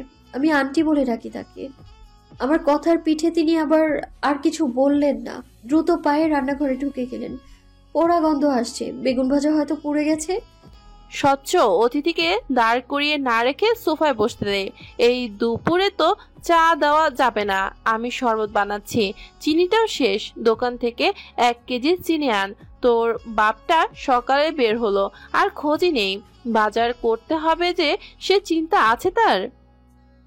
ভদ্রমহিলা আরো কিছু বিলাপ করলেন। আমি চুপচাপ দাঁড়িয়ে রইলাম। এখান থেকে চলে যাওয়ার বাহানা খুঁজলাম। এতটা অস্বস্তিতে এর আগে কখনোই পড়িনি আমি। স্বচ্ছ চেয়ার ছেড়ে উঠে দাঁড়িয়েছে। চলে আসুন মিস অতিথি, আপনার আপ্যায়ন করার সামান্য সুযোগ দেন এই মানবকে। বলেই তিনি হেসে হাতের ইশারা করলেন বসার ঘরের দিকে। আমি কথা না বলে তাকে অনুসরণ করলাম। আমায় বসার ঘরের সোফায় বসতে বলে স্বচ্ছ বেরিয়ে গেল। হয়তো দোকানে গেছে চিনি আনতে। এত বড় ফ্ল্যাটে আমি আর কোনো জীবন্ত প্রাণের অস্তিত্ব অনুভব করতে পারলাম না। এই পরিবারের সদস্য সংখ্যা কি কেবল 3 জন? মাথার উপরের ফ্যানটা বেশ শব্দ করে ঘুরছে। বেশ পুরনো হলেও নতুন করে রং করা হয়েছে ফ্যানের গায়ে। কথায় আছে না, পুরনো জিনিস খাঁটি হয় বেশ। ফ্যানটা শব্দ করলে ঘুরলেও বাতাস হয় দারুণ। আমি বেশ মনোযোগ দিয়ে আশেপাশে তাকালাম। ঘরের আসবাবপত্রগুলো সবই বেশ পুরাতন। সোফার পাশে 4 তাকের ছোট্ট একটা শোকেস, তাতে কেবল পুরনো সময়ের ক্যাসেট সাজিয়ে রাখা। এ পরিবারের কেউ একজন রয়েছেন যিনি সঙ্গীত প্রিয়। শোকেসের উপরেই রয়েছে ক্যাসেট প্লেয়ার। সোফার অন্য পাশে ছোট্ট টেবিলে রয়েছে একটা ফুলদানি, তার পাশেই টেলিফোন। আজকাল খুব কম বাড়িতেই টেলিফোনের ব্যবস্থা আছে। বুঝলাম এই যুগে এসেও স্বচ্ছদের জীবন ধারণা বেশ পুরাতন ধাঁচের। স্বচ্ছ ফিরে এলো মিনিট 10 পর। আমাকে দেখি মুচকি হেসে বলল, অনেক অপেক্ষা করালাম নাকি? রাগ করবেন অতিথি, দোকানপাট প্রায় সব বন্ধ এই সময়, তাই দেরি হলো। দেখলাম স্বচ্ছ বেশ ঘেমে গেছে। মেরুন রঙের টি শার্টটার পিঠের দিকটায় ভিজে গায়ের সাথে লেগে আছে, মুখেও বিন্দু বিন্দু ঘাম। সে আমার থেকে কিছুটা দূরত্ব রেখে বসলো, চোখ থেকে চশমাটা খুলে টিস্যু দিয়ে মুখটা মুছলো। এই প্রথম আমি তার চোখ জোড়া চশমাবিহীন দেখলাম। বাদামি রঙের চোখ জোড়া কি ভীষণ সুন্দর, ভয়ঙ্কর সুন্দর। স্বচ্ছ পুনরায় চশমা পরতে নিলে আমি ব্যস্ত গলায় বললাম, পড়বে না, এভাবেই থাকুন। আপনার চোখ জোড়া সুন্দর। চশমাহীন চোখে স্বচ্ছ আমার দিকে গভীর চোখে তাকালো। আমি বোধহয় বেহায়া হলাম, লজ্জা ভুলে গিয়ে চেয়ে রইলাম তার দিকে। স্বচ্ছ বেশ গভীর গলায় বলল, এভাবে চেয়ে থাকলে প্রেমে পড়ে যাবেন। আমার প্রেম ভয়ঙ্কর, সেখান থেকে নিস্তার নেই, কিন্তু পরে বলবেন না যে আমি আপনায় সাবধান করিনি। কি হলো আমার কি জানি, তবে সেই মুহূর্তে আমার মনে হয়েছিল আমি এখানে আর বেশিক্ষণ থাকলে কিছু অনুচিত ঘটনা ঘটবে। সেই অনুচিত ঘটতে যাওয়া ঘটনাকে থামাতে আমি ছুটে পালালাম। এক ছুটে 3য় তলায় এসে রুমে ঢুকে দরজাটা খিলাটলাম। আন্টি ততক্ষণ রান্নাঘরে, তখনও আমার দরজা লাগানোর শব্দ পেয়ে রান্নাঘর থেকে গলা উঁচিয়ে বললেন, কি হলো রে, এত শব্দ করে দরজা লাগালে কেন? কার জবাব দিবে কে? আমি তখন আমার বুকে আছে পড়া সমুদ্রের ঢেউয়ে ভাসছি, কখনো ডুবে যেয়ে নোনা জল খাচ্ছি। মনের ভিতর তৈরি হওয়া অনুভূতিকে বুঝতে যেয়ে আবিষ্কার করলাম আমি প্রেমে পড়েছি। স্বচ্ছ নামক ওই গা ছাড়া মানুষটার প্রেমে পড়েছি আমি। আমার মস্তিষ্কে এই প্রেম মানতে চাইলো না। এমন নির্লিপ্ত মানবকে প্রেমিক রূপে তো মোটেও পছন্দ করছে না সে। কিন্তু মন কি মস্তিষ্কের কথা শোনে? সে তো চলে তার নিজস্ব তালে, নিজস্ব স্রোতে। আমার মনও তাই করলো, মস্তিষ্ককে তুচ্ছ করে স্বচ্ছর প্রেমে ডুব দিল সে। তবে আমার ভয় হলো, যদি কিনারা খুঁজে না পাই তবে উপায়। আমার বাড়ি ফেরা হলো না। বাবা কল দিয়েছিলেন, আন্টি পই পই করে বলে দিয়েছেন আজ অতি বিশেষ দিন, আজ কিছুতেই তিনি আমায় ফিরতে দিবেন না। বাবাও আর জোর দিল না, আগামীকাল ফিরে যাওয়ার জন্য বলে কলটা কেটে দিলেন। রাজশাহীর বুকে বিকেল নেমেছে, মিষ্টি রোদ হেলে পড়েছে পশ্চিম দিকে। রুমের খোলা জানালা থেকে লাল হলদেটে রঙের রোদ এসেছে মেঝেতে গড়াগড়ি খাচ্ছে। আমি এক মনে চেয়ে চেয়ে তা দেখলাম। উঠে যেয়ে জানালাটা খুলে দিলাম পুরোটা। মুহূর্তেই সোনালি আলোয় ঘরটা ঝলমলিয়ে উঠল। আমার ঘরে তাদের সাদরে আমন্ত্রণ করায় যেন বেশ প্রফুল্ল হয়ে উঠেছে তারা। তখনই আন্টি এলো রুমে, হাতে একটা শপিং ব্যাগ, পরনে তখনও বাসি কাপড়, নাকে মুখে ঘাম চিকচিক করছে। কাজের চাপে গোসল করার সময়ই পায়নি। তিনি আমার বিছানায় এসে বসলেন, মলিন মুখে বললেন, কাল যাচ্ছ? আমি মুচকি হেসে বললাম, এছাড়া উপায় নেই তো, বাবাকে তো চেনো। এরপর নয়তো বাড়ির দরজা চিরতরে আমার জন্য বন্ধ হয়ে যাবে। তাছাড়া এক্সামও ঘনিয়ে এসেছে, বই খাতা সব বাড়িতে, না গেলে হচ্ছে না বললেই চলে। আন্টি মাথা নাড়লেন, মলিন হেসে বললেন, তুমি কেন যে আমার মেয়ে হলে না? তুমি চলে গেলে রুমটা ফাঁকা হয়ে যাবে, আমি আবারও একা হয়ে যাব। তোমায় যেতে দিতে ইচ্ছে হচ্ছে না, আবার জোর করে রেখে দেওয়ার অধিকারও নেই আমার। আন্টির চোখ ছলছল করছে। আন্টির কোনো সন্তান নেই, আমায় তিনি এই কয়দিন নিজের সন্তানের মতো করে রেখেছেন। এই মানুষটাকে রেখে যেতে আমারও কষ্ট হবে। তুমি কি বোকা আন্টি? আমি যাচ্ছি অল্প দিনের জন্য, আবার তো সেই তোমার নাগালের কাছেই চলে আসব। যখন তখন চলে আসবো তোমার হাতের রান্না খেতে, তখন বিরক্ত হয়েও লাভ নেই। তোমায় বিরক্ত করা আমি এই জনমে বন্ধ করব না। আন্টি হাসলো, শপিং ব্যাগটা এগিয়ে দিয়ে বলল, আমার তো কোনো মেয়ে নেই, তাই কখনো মেয়েদের জন্য শপিং করা হয়নি।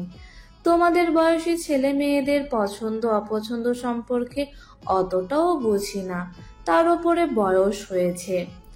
এখন কি আর অত বুঝ আছে? দেখো তো কেমন কিনেছি। আমি মুচকি হেসে ব্যাগটা খুললাম। ভেতরে সুতার কাজ করা চমৎকার একটা শাড়ি, আসমানি আর গাঢ় নীলের কম্বিনেশনের শাড়িটা একদম চোখ ধাঁধানো। আমি আপ্লুত হলাম।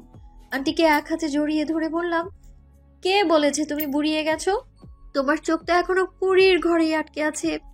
রোদ যখন একদম বিলীনের পথে, তখন আমি ছাদে গেলাম। কয়েকদিনেই এই ছাদটার মায়ায় পড়ে গিয়েছি আমি। এই যে ফুল, মাথার উপরে এক খণ্ড আকাশ, মৃদু হালকা বাতাস, সবই যেন এই বাড়ির একটা অংশ। ছাদটা অধিকাংশ সময় ফাঁকা পড়ে রয়। এ বাড়ির কেউ খুব একটা আসা যাওয়া করে না এখানে। এই জন্য বোধহয় ছাদটাও আমায় আপন করে নিয়েছে। আপনাকে উদাসীনী লাগছে, কারণ? আমি না ঘুরেও কণ্ঠের মালিককে চিনতে পারলাম। না চিনি উপায়ই নেই। আমার ধ্যান জ্ঞান সব যে এই ব্যক্তিতেই আটকে আছে। স্বচ্ছ বিশাল এক বালতি হাতে ছাদে এসেছে। ছাদের এক কোণে পানির কল থেকে বালতিটা পানি ভরতে দিয়েছে সে। গাছগুলো আপনার? বলতে পারেন, তবে আমি খুব একটা যত্ন নেই না। পানি দেয়া, যত্ন নেয়া এসব মায়ের কাজ। নিজের যত্ন নিতেই সময় হয় না, সেখানে গাছের যত্নের কথা ভাবাটা বিলাসিতা। স্বচ্ছ লাল রঙের মগে করে গাছে পানি দিচ্ছি। আমি তাকিয়ে তাকিয়ে দেখছি। স্বচ্ছ আমার দিকে না তাকিয়ে বলল, আপনি আজকাল অনেক বেশি আমায় নজরে রাখছেন অতিথি। আমার এখন কি ভাবা উচিত? আপনি প্রেমে পড়েছেন নাকি ভালোবেসে ফেলেছেন? দুটোর মাঝে পার্থক্য আছে কি? অবশ্যই। প্রেমে যখন তখন পড়া যায়, যে কোনো বয়সে পড়া যায়। আপনি আপনার 60 বছর বয়সেও নির্দ্বিধায় প্রেমে পড়ে যেতে পারবেন। কিন্তু ভালোবাসার সংজ্ঞাটা আলাদা। ভালোবাসাটা হুট করে হয় না। কখনো প্রেমে পড়লেও ভালোবাসা হয়ে ওঠে না। আমি হাসলাম। দুপায়ে এগিয়ে যেয়ে তার কিছুটা পাশে দাঁড়ালাম। মনে হচ্ছে আপনার এই ব্যাপারে যথেষ্ট অভিজ্ঞতা আছে। কখনো কাউকে ভালোবেসেছিলেন নাকি? স্বচ্ছ গাছে পানি দেয়া থামিয়ে সোজা হয়ে দাঁড়ালো। ঝাঁকড়া চুলগুলো হাত দিয়ে নাড়িয়ে বলল, যদি হ্যাঁ বলি আপনি কি কষ্ট পাবেন অতিথি? আমি সোজা চোখে তাকালাম। এ লোক কখনোই সোজাভাবে কিছু বলতে পারে না। ঘুরিয়ে পেঁচিয়ে তীরটা সর্বদা আমার দিকেই তাক করবে। আমাকে অস্বস্তিতে ফেলাই যেন এর একমাত্র লক্ষ্য। আমিও তার জবাব না দিয়ে উল্টো প্রশ্ন করলাম, আমি কষ্ট পেলে কি আপনি আপনার ভালোবাসার ইতিহাস বদলে ফেলবেন? স্বচ্ছ বিভ্রান্ত হলো না, মুচকি হেসে বলল, আপনার জন্য এটুকু করতেই পারি। কেন করবেন? কারণ আছে নিশ্চয়ই। কিংবা এমনও হতে পারে আপনি আমার মাঝে আটকে গেছেন। লেট মি আস্ক ইউ, প্রেমে পড়েছেন নাকি ভালোবেসে ফেলেছেন? আমি চকচকে চোখে চেয়ে আছি স্বচ্ছের দিকে উত্তরের আশায়। স্বচ্ছর দৃষ্টি শান্ত হয়ে এসেছে। কেমন ঘোর লেগে যাচ্ছে তার চোখের দিকে তাকালে। আমি শক্ত হয়ে দাঁড়ালাম। তার মুখ থেকে হ্যাঁ না দু ধরনের উত্তর শোনার জন্যই নিজেকে প্রস্তুত করলাম। স্বচ্ছ হুট করেই উত্তর দিল না, সময় নিল। চোখ থেকে চশমা খুলে চশমার গ্লাস গেঞ্জিতে মুছল। পুনরায় তার চোখে দিয়ে আমার দিকে ফিরল। বলল, আমি কেন চশমা পরে থাকি জানেন? স্পষ্ট দেখতে সমস্যা বলে নয়। সবাই তেমনটাই ভাবে, কিন্তু আমার চোখের দৃষ্টিশক্তি ঠিকঠাক রয়েছে। আমি কেবল নিজেকে লুকাতে এই পথ বেছে নিয়েছি। কেউ চাইলে আমার চোখে তাকিয়ে আমার ভেতর পড়ে ফেলতে পারে না। তবে আমি আপনায় একটা সুযোগ দিতে চাই, নিজে উত্তর খুঁজে নিন। স্বচ্ছ পুনরায় চোখ থেকে চশমাটা খুলে মাথা ঝুঁকলো আমার নিকটে। আমাদের মাঝের দূরত্ব ক্রমশ হ্রাস হয়ে এলো। স্বচ্ছর দেওয়ার সুযোগটা আমি কাজে লাগাতে পারলাম না। তার অনুভূতি বুঝতে যেয়ে আমি নিজের অনুভূতি প্রকাশ করে ফেলার ভয়ে তটস্থ হলাম। দ্রুত দুপা পিছিয়ে গিয়ে বড় বড় শ্বাস ফেললাম। স্বচ্ছ ভ্রু বাঁকালো। কি হলো? আপনার নিজেকে লুকানোর এত পরিশ্রম বৃথা হতে দিতে পারি না। সত্যি কি তাই? আপনি বেশিই ভাবছেন। স্বচ্ছ হাসে। ইতিমধ্যে আকাশে আধারে ছেয়ে গেছে। সন্ধ্যার আজান পড়ে গেছে। স্বচ্ছ আমার দিকে না তাকিয়ে বলল, মাথায় কাপড় দেন অতিথি, সন্ধ্যায় খোলা চুলে থাকাটা ভালো না। আমি তার কথা শুনলাম। ওনার এক কোণা তুলে সযত্নে চুল ঢেকে দিলাম। আমাদের মাঝে আর কোনো কথা হলো না। নীরবে কিছু সময় কাটলো। ছাদ থেকে নামার সময় আমি নিচ থেকে তাকে জানালাম, কাল ফিরে যাচ্ছি। আর হয়তো দেখা নাও হতে পারে। স্বচ্ছর প্রতিক্রিয়া তেমন জোরালো দেখালো না। সে ভীষণ স্বাভাবিকভাবেই মাথা দোলালো। মুখে বলল, আচ্ছা, সাবধানে যাবেন। আমার এত কষ্ট হলো, ব্যাস এতটুকুই। আরো কিছু বলতে পারতো। সামান্য মন খারাপ হওয়াটা কি উচিত ছিল না? আমার চলে যাওয়াটা কি এতটাই স্বাভাবিক তার কাছে? বুকে যন্ত্রণা চেপেও মুচকি হাসলাম। সে মুহূর্তেই তার উপর থেকে নিজের সেধে বাড়িয়ে দেয়া প্রেমের দাবিটা তুলে নিলাম আমি। বুঝে নিলাম এই মানবটা কখনোই আমার হওয়ার নয়। সে আমার জন্য নয়, আমরা দুজন দুজনের জীবন কেবল অতিরিক্ত একটা অধ্যায় মাত্র, যা নিছক অপ্রয়োজনীয়। তৃতীয় তলায় এসে আমি থামলাম। আমার গন্তব্য এখানেই সমাপ্ত। স্বচ্ছদের ফ্ল্যাট দ্বিতীয় তলায়। আমি তাকে কিছু বলা ছাড়াই ফ্ল্যাটের দরজা খুলে যেতে নিলে স্বচ্ছর কথায় থেমে গেলাম। অপরিচিত কাউকে খুব বেশি ভরসা করবেন না, সবাই কিন্তু ইমতিয়াজ আরফিন স্বচ্ছ নয়। কথাটা বলেই সে দ্রুত পায়ে নেমে গেলেন, একবারও পেছনে ফিরে তাকালেন না। আমি তাকে যেতে দেখলাম, সাথে দেখলাম আমার প্রথম প্রেমকে হারিয়ে যেতে, গভীরে, ভীষণ গভীরে, ধরা ছোঁয়ার বাইরে। বিরহের সকাল বোধহয় সুন্দর হয়, আয়োজন করে ভোর হয়, মিষ্টি আলো ছড়ায় সময় নিয়ে। পাখিদের সে কি আনন্দ! আমার বিরহে তারা সকলে উচ্ছ্বাসিত। আমার দহন বাড়লো। এই সুন্দর সকালটাকে বেদনার অধ্যায় মনে হলো আমার।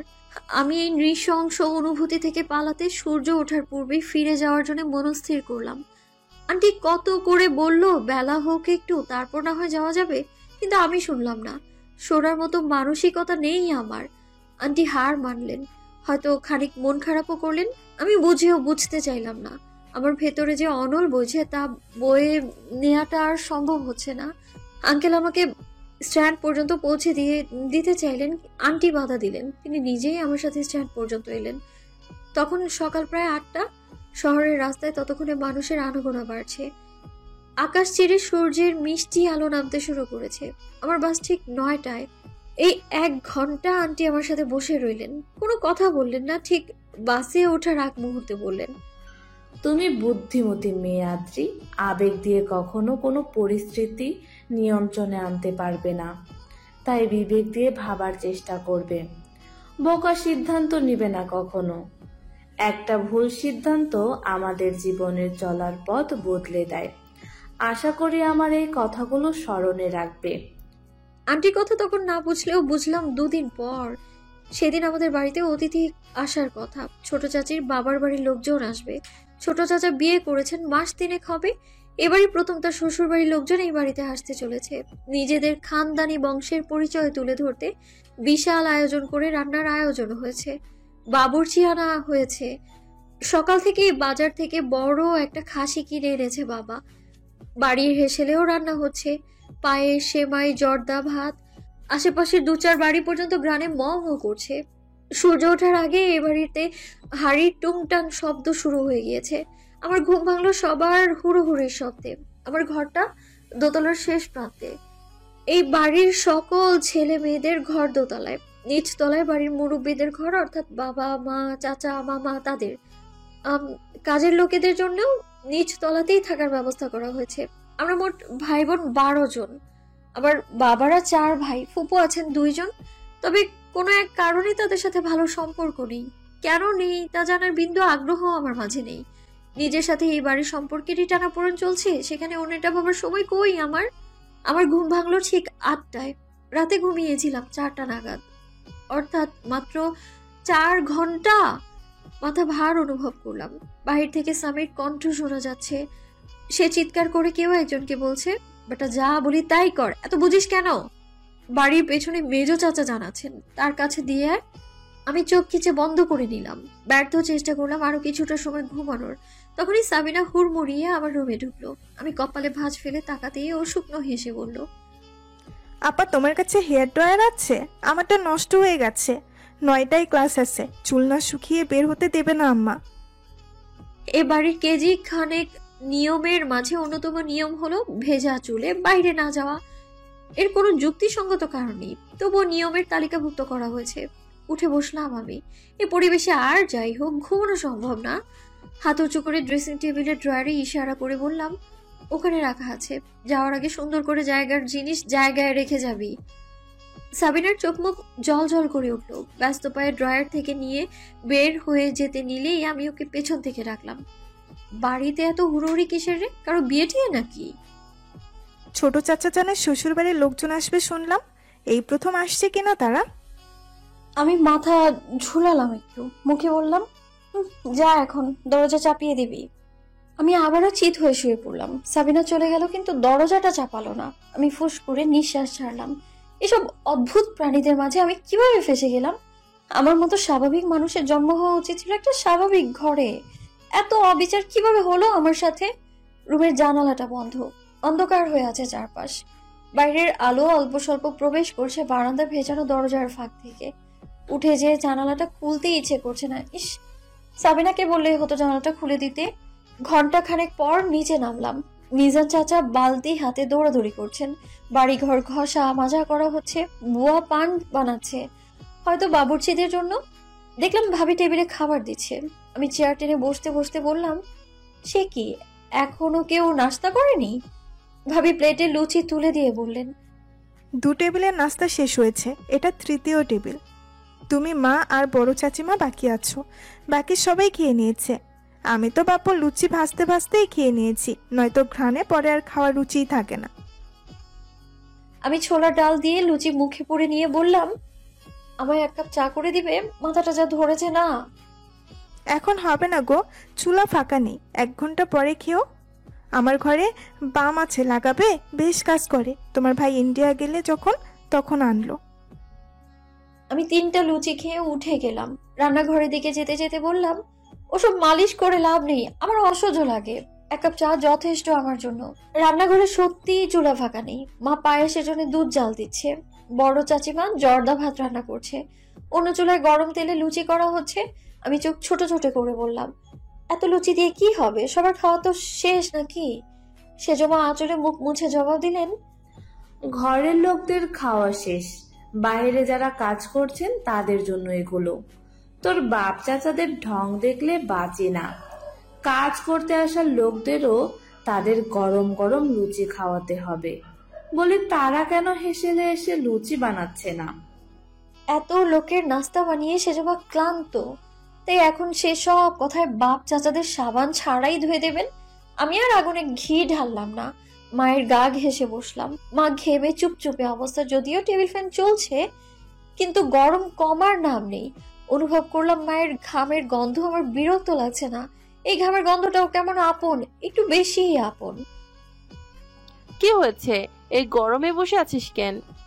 আমি মায়ের আরো গা ঘেঁষলাম, নিচু গলায় বললাম, ঘুম হয়নি, মাথা ব্যথা করছে খুব। বাইরে যা, দেখ তোর বাপ চাচারা কি করছে। দুধটা জাল হয়ে গেলে আমি চা করে দিচ্ছি। এখান থেকে বের হ, গরমে মাথা বেশি ব্যথা করবে। আমি নড়লাম না, আরো 2 মিনিট ওভাবেই বসে রইলাম। কতদিন মাকে এভাবে জড়িয়ে ধরে থাকা হয় না। বাড়িতে আসার পর মায়ের সাথে বসে 1 কাপ চা খাওয়ারও সুযোগ হয়নি। আমায় না যেতে দেখে বড় মা ধমক দিল, তুই এখনো বের হলি না কেন রে অদ্রি? এই গরমে অসুস্থ হয়ে পড়বি, তারপর আরেক জ্বালা। এইখানে বসে মায়ের প্রতি অত ভালোবাসা দেখানো লাগবে না, যা এক্ষুনি। মেহমান এলেন বেলা গড়িয়ে। আসার পথে গাড়ি নষ্ট হয়ে যাওয়ায় এতটা দেরি হলো। তাদের আপ্যায়নে কোনো ঘাটতি রাখা হলো না। আমি সেদিকে খুব একটা গুরুত্ব দিলাম না। সারাটা সময় ঘরে দরজাটা আটকেই পড়ে রইলাম আমি। মা এসে কয়েকবার ডেকে গেলেন অতিথিদের সাথে দেখা করার জন্য। আমি সোজা মানা করে দিলাম। তা শুনে ছোট চাচি বিরক্ত ধরা গলায় বললেন, এ কেমন শিক্ষা তোমার আদ্রিতা? মেহমানদের সাথে 2-1টা কথা বলাও কিন্তু শিক্ষার অংশ। এভাবে অহংকার নিয়ে দরজা আটকে বসে থাকলে সেটা বেদবি ছাড়া আর কিছুই বলা যায় না। এসব শুনেও জবাব দিলাম না। তবে বড় চাচিমা তাকে ধমক দিলেন। আমি নীরবে রুমে বসে রইলাম। 2 দিন বাদে রাজশাহী ফিরে যাব।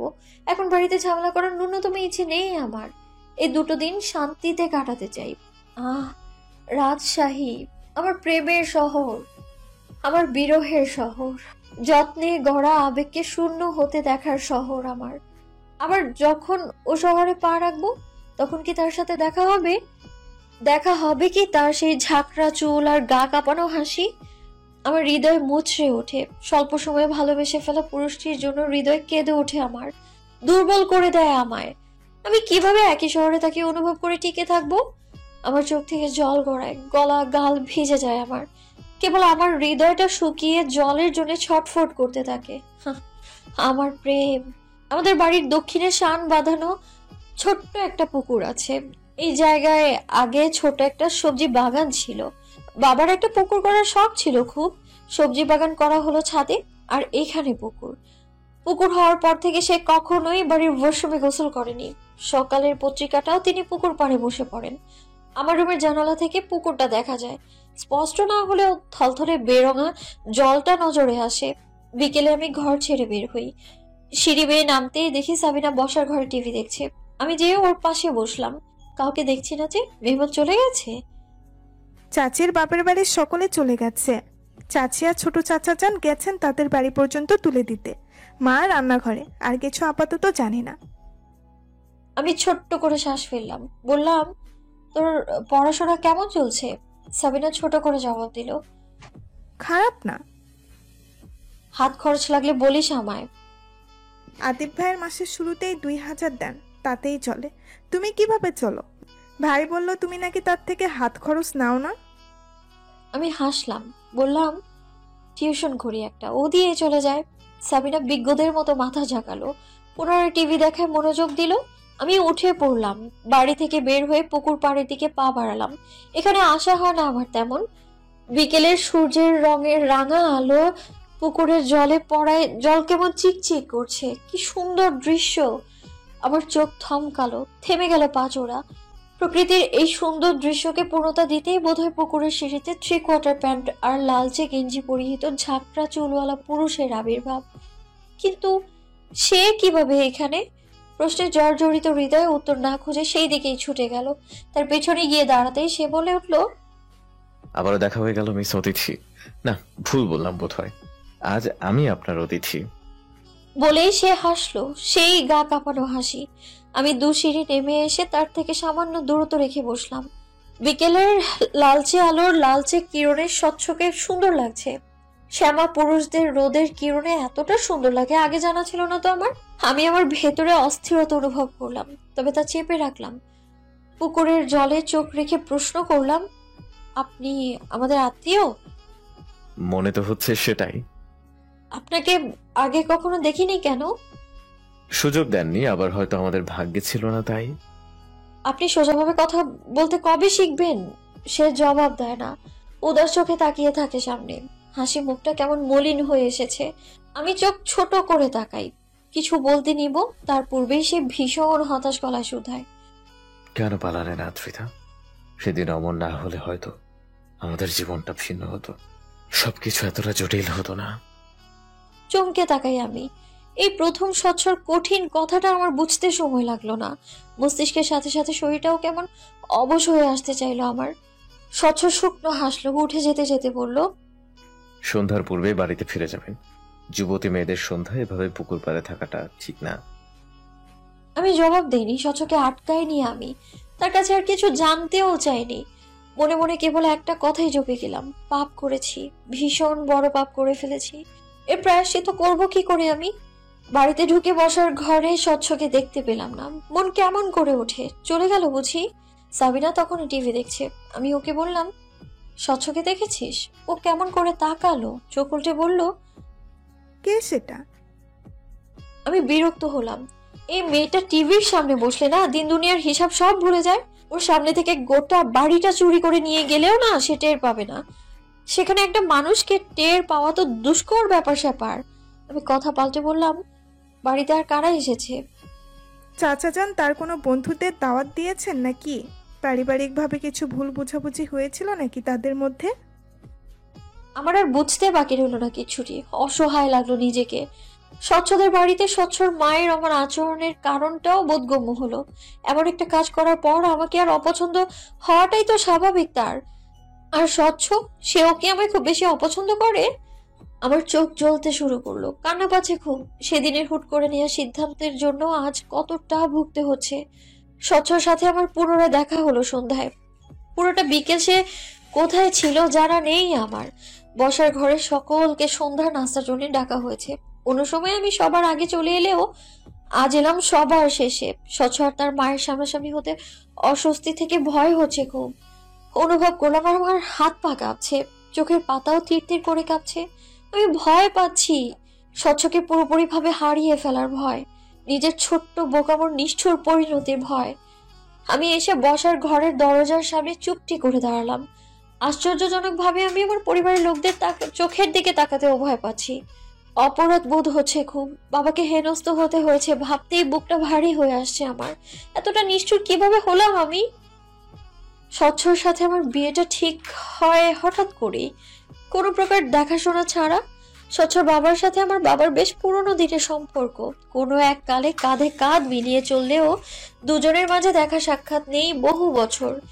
কিছুদিন পূর্বেই মাছের বাজারে হঠাৎ তাদের দেখা।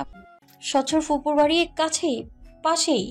বোনের বাড়িতে বেড়াতে এসেছেন, তাই বাজার থেকে বড় মাছ কিনতে গিয়েছিলেন ভদ্রলোক। মাছ বিক্রেতা ছেলেটার বয়স 24-এর কাছাকাছি। বাজারের সব থেকে তাজা মাছগুলো পাওয়া যায় তার কাছে। বাবা সব সময় তার থেকেই মাছ নেয়, কাজেই ওর কাছে থাকা সব থেকে বড় মাছটা বাবার জন্য আলাদা করে রেখে দেওয়া হয়। আজ বেশ বড় একটা রুই এনেছেন। ভদ্রলোক অত বড় মাছখানা দেখে দাম জানতে চাইলেই মাছ বিক্রেতা ছেলেটা জানান। ভদ্রলোক ফের বলেন, তোমার বড় সাহেব কি মাছটা কিনেছেন? না কিনলে আমায় দাও, বোনের বাড়িতে যাচ্ছি, একটু বড়সড় মাছ নিতে পারলে ভালো হয়। ভদ্রলোক অপমান বোধ করেন। ঘুরে চলে যেতে নিলে বাবার সাথে দেখা। আলাপ বিনিময়ের এক পর্যায়ে মাছের ব্যাপার উঠলে বাবা তাকে মাছটা দিয়ে দেন। পরপর 2 দিন বাবার সাথে ভদ্রলোকের বাজারে দেখা হয়। চায়ের দোকানে বসে ঘন্টাখানেক আড্ডা হয়। আমাদের বাসায় দাওয়াত করলে ভদ্রলোক জানান অন্য কখনো আসবেন তিনি। তার অফিসের কাজে আজই ফিরতে হবে তাকে। বাবা কিছুটা দুঃখ পায়, এতদিনের পুরনো বন্ধুকে পেয়েও একবেলা খাওয়াতে পারলো না, ব্যাপারটা দুঃখজনক। বাড়িতে খাওয়াতে না পারলেও বাবার জোরাজোরিতে বাজারের একটা হোটেলে সকালের নাস্তা করলো দুজন। কথায় কথায় পরিবারের কথাও উঠলো। স্বচ্ছর বয়স হয়ে যাচ্ছে, বিয়ে শাদী করানো প্রয়োজন। বাবাও তখন চট করে আমার কথা বলে ফেললেন। মোটামুটি দুজনে নিজেদের মধ্যেই সিদ্ধান্ত নিয়েছিলেন, কেবল পরিবারের সদস্যদের সিদ্ধান্তের অপেক্ষা ছিল। বড় চাচা মারা যাওয়ার পর থেকে যেহেতু বাবাই আমাদের বংশের মাথা, সেহেতু তিনি কারো পরামর্শ নেওয়ার থেকে নিজের মতামত জানানোটাকেই বেশি প্রাধান্য দিলেন। বাড়ির পরিবেশ তখন থমথমে। আমি কোনো কথা ছাড়াই নিজের রুমে ফিরে গেলাম। বিয়ে নিয়ে একটু শব্দ পর্যন্ত করলাম না। হিসাব নিকেশ করে 3 দিন পর মামার সাহায্যে বাড়ি ছাড়লাম আমি। কিন্তু সেদিন স্বচ্ছ রাজশাহী থেকে এসেছিল আমার সাথে দেখা করতে। গুরুজনদের মতামতে সে বিশ্বাসী নন। সে নিজ থেকে বিয়ের বিষয়ে আমার সাথে সামনাসামনি আলোচনা করার সিদ্ধান্ত নিয়েছিল। এই কথা আমার বাবা ছাড়া অন্য কেউ জানতো না। কিন্তু স্বচ্ছর কষ্ট করে আমাদের বাড়ি পর্যন্ত আসতে হলো না, স্টেশনেই আমার সাথে দেখা হয়ে গেল। ততক্ষণে বাড়িতেও জানাজানি হয়ে গেল আমার পালানোর কথা। স্টেশনে এক দেখাতে স্বচ্ছ আমাকে চিনে ফেলার কারণ একটাই, তাকে আমার ছবি দেখানো হয়েছিল, 1খানা নয় 5খানা। বর্তমানে স্বচ্ছ বাবাকে এই প্রথম দেখলাম আমি। চেহারার গড়ন পুরোটাই স্বচ্ছ তার বাবার থেকে পেয়েছেন। স্বচ্ছর একটা বোন আছে, নাম স্নিগ্ধা। বয়সের দিক থেকে হিসেব করলে আমার ছোট হবে সে। ওদের বাড়িতে যখন গিয়েছিলাম তখন দেখা হয়নি আমাদের। মেয়েটা মিষ্টি, চেহারার ধরন অনেকটা স্বচ্ছর মায়ের মতো, গায়ের রংটাও তার মতোই। মেয়েটা 2-1 পলক আমায় দেখে চোখ ফিরিয়ে নিল। অস্বস্তি হলো আমার। পছন্দ হয়নি নাকি? বলেছিলাম কিছু ভুল বুঝাবুঝি হয়ে গেল মাঝখানে, এখন সেটা নিজেদের মধ্যে গুছিয়ে নেওয়া ভালো। কি বলিস ইমতিয়াজ? বাবার কথায় স্বচ্ছর বাবা তেমন একটা প্রতিক্রিয়া করলেন না, তবে স্বচ্ছর মা গমগমে কণ্ঠে বলে উঠলেন, যা ঘটে গেছে তা থাক না ভাইজান, পুরনো জিনিস ঘেটে দেখার কিছু নেই। তার কথায় স্পষ্ট বোঝা যাচ্ছে সে কোনো বোঝাপড়ায় আসতে চাইছেন না। হয়তো তিনি স্বচ্ছর সাথে আমাকে জড়াতে চাইছেন না কোনোভাবে। আমার জ্বলে ওঠা আশার আলো পুনরায় মৃদু হয়ে গেল। হয়তো খানিক বাদে ধপ করে নিভে যাবে। মা বলে উঠলেন, তা বললে হয় নাকি বাপা? বাচ্চারা ভুল করবে, স্বাভাবিক। ওদের ভুলটা শুধরে দিয়ে নিজেদের মাঝে দূরত্ব ঘুচিয়ে আনা অবশ্যই জরুরি। মায়ের কথায় সায় দিলেন বাবা। আমি তখনও চুপটি করে দাঁড়িয়ে আর চোখে স্বচ্ছকে দেখলাম। সে বরাবরের মতোই শান্ত। মানুষটা নিজেকে এতটা শান্ত কি করে রাখে? কোনো পরিস্থিতিতেই যেন তাকে টলাতে পারে না। আমি চোখ ফিরিয়ে নিলাম। বড়দের মাঝে অনেক কথা হওয়ার পর আমার পালা এলো। স্বচ্ছ মা সবার সাথে অনেকটা স্বাভাবিকভাবে কথা বলেও আমার সাথে সেইভাবে কথা বললেন না। মুখের ভারী ভাব ধরে রেখে কথা বললেন, তোমার বিয়েতে মত নেই এটা বাড়িতে বললে না কেন? আমি ঠিকভাবে কিভাবে জবাবটা দিব খুঁজে পেলাম না। আসলেই তো কেন বাসায় জানালাম না? বাসায় জানানোর কথা তখন আমার মাথায় আসেইনি। রাগের বশীভূত হয়ে জ্ঞান হারিয়েছিলাম আমি। মাথায় যেটা এসেছে সেটাই করেছি। সাথে আমার অকেজো মামা তো আছেই। এই মুহূর্তে মনে হচ্ছে এত কিছু ঘটার কারণ কেবলমাত্র মামার সাপোর্ট ছাড়া এত বড় কাজ আমার পক্ষে করা সম্ভব ছিল না। বাড়িতে ফিরুক কেবল, মাছ কাটা বটি নিয়ে তাড়া করবো তাকে আমি? চুপ কেন? নড়ে চড়ে দাঁড়ালাম আমি, অসহায় দৃষ্টিতে বাবার দিকে তাকালাম। আমায় সাহায্য করার মতো পরিস্থিতি নেই, তাই সকলেই চুপ করে আছে। বাবার কথার বিপরীতে কথা বলার সাহস ছিল না। হঠাৎ করেই ঝোঁকের বসে বেরিয়ে পড়েছিলাম। একা নাকি কারোর সাথে? আমি ছোট্ট করে বললাম, মামার সাথে। স্বচ্ছর মা তাচ্ছিল্য করে হাসলেন। মামার সাথে নাকি প্রেমিকার সাথে? এই ধরনের কথা বললেই বুঝি সবাই বিশ্বাস করে নেবে। বর্তমানে ছেলে মেয়েরা ভালোই কাহিনী বানাতে পারে। তোমাদের বয়স পার করে এসেছি আমরা, তোমাদের পেটের কথা বুঝে ফেলার মতো ক্ষমতা আছে আমাদের। আমি স্তব্ধ চোখে তাকিয়ে রইলাম। এমন কিছু হতে পারে ভাবনার বাইরে ছিল।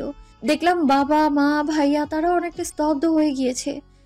হয়তো তারাও ভাবেনি এমন কিছু বলবেন উনি। আমার চোখে ততক্ষণে জল চলে এসেছে। শেষে কিনা নিজের চরিত্রেও তকমা লাগিয়ে দিলাম। আপনি ভুল ভাবছেন আপা, মেয়ে তো আপনার বাড়িতেই ছিল, আপনি তো তা বেশ ভালো করেই জানেন।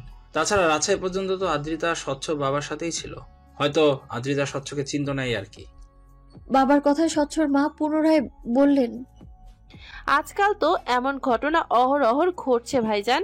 প্রেমিকের জন্য ঘর ছাড়ছে মেয়েরা, প্রেমিক তাকে ফেলে চলে যাচ্ছে, মানুষের মুখে মুখে শোনা যাচ্ছে আজকাল এমন ঘটনা। মাফ করবেন ভাইজান, কিন্তু আমি এখানে এমন কিছু ছাড়া অন্য কিছু ভাবতে পারছি না। আমার বলার মতো কিচ্ছু রইল না। বাবাকেও দেখলাম কেমন নিভে গেছে।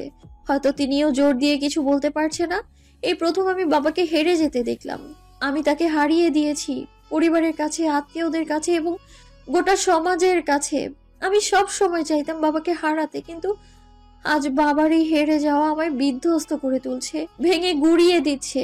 আমি এইভাবে কখনো হারাতে চাইনি তাকে, না চেয়েছি নিজেকে এইভাবে বিলীন হতে দিতে। আমি জলে ভরা চোখে স্বচ্ছকে দেখলাম। সে এখনো আগের মতোই বসে আছে। সে কি আমার হয়ে একটা শব্দ বলতে পারতো না? পারতো না আমায় নিয়ে মিথ্যে অপবাদ থেকে রেহাই দিতে? হয়তো পারতো, তবে সেটা তার প্রয়োজন মনে হয়নি। আমি বোকা, মিথ্যে আশার প্রদীপ জ্বালিয়ে বসেছিলাম। আমি এখানে দাঁড়িয়ে থেকে তামাশা দেখার আর প্রয়োজন বোধ করলাম না। ধীর পায়ে উল্টো ঘুরে চলে এলাম আমি। নিজেকে অপবাদ থেকে মুক্তি দিতেও চেষ্টা করলাম না। কি দরকার? অন্যের কাছে নিজেকে খোলাসা করা তো বৃথা। স্বচ্ছরা সেদিন বাদে পরদিন চলে যেতে চাইলে বাবা বাধা দিলেন। ভুল বোঝাবুঝির সূত্র ধরে তারা চলে গেলে বাবার অপমান বোধ বাড়বে ভেবে বাড়ির সকলে তাদের প্রাপ্য খাতির যত্ন করলেন। আমি রুম থেকে বের হওয়া বন্ধ করে দিলাম। কেউ অবশ্য এই নিয়ে কোনো কথা বললও না। কখনো ভাবি, কখনো সাবিনা এসে খাবার দিয়ে যায়। এর মাঝে অভাবনীয় এক ঘটনা ঘটলো। সেদিন বিকেলের কথা। কোনো কাজ না থাকায় অধিকাংশ সময় আমি ঘুমিয়েই কাটাই। ঘুমে কোনো ক্লান্তি নেই আমার। আমি যখন তখন ঘুম থেকে উঠে বারান্দায় বসে বইয়ের পাতা উল্টাচ্ছি। হঠাৎ দরজায় ঠক ঠক শব্দ। আমি বইয়ে নজর রেখেই বললাম, আয়। ভেবেছিলাম সাবিনা এসেছে। এমন সময় সাবিনা ছাড়া অন্য কারো আসার কথা না, কিন্তু কেউ এলো না। পুনরায় ঠক ঠক শব্দ। আমি কপালে ভাঁজ ফেলে উঠলাম। খানিকটা বিরক্ত হয়েছি বই কি। দরজা লক করা নেই, অযথা নক করার কি প্রয়োজন? উঠে গিয়ে দরজা খুলতে খানিক চমকালাম। স্বচ্ছ দাঁড়িয়ে, পাশে স্নিগ্ধা। এরা দু ভাই বোন আমার দরজার সামনে কি করছে? আশ্চর্য। বিকেলের মৃদু আলোয় পুকুরের পানি বেশ শান্ত ও উজ্জ্বল লাগছে।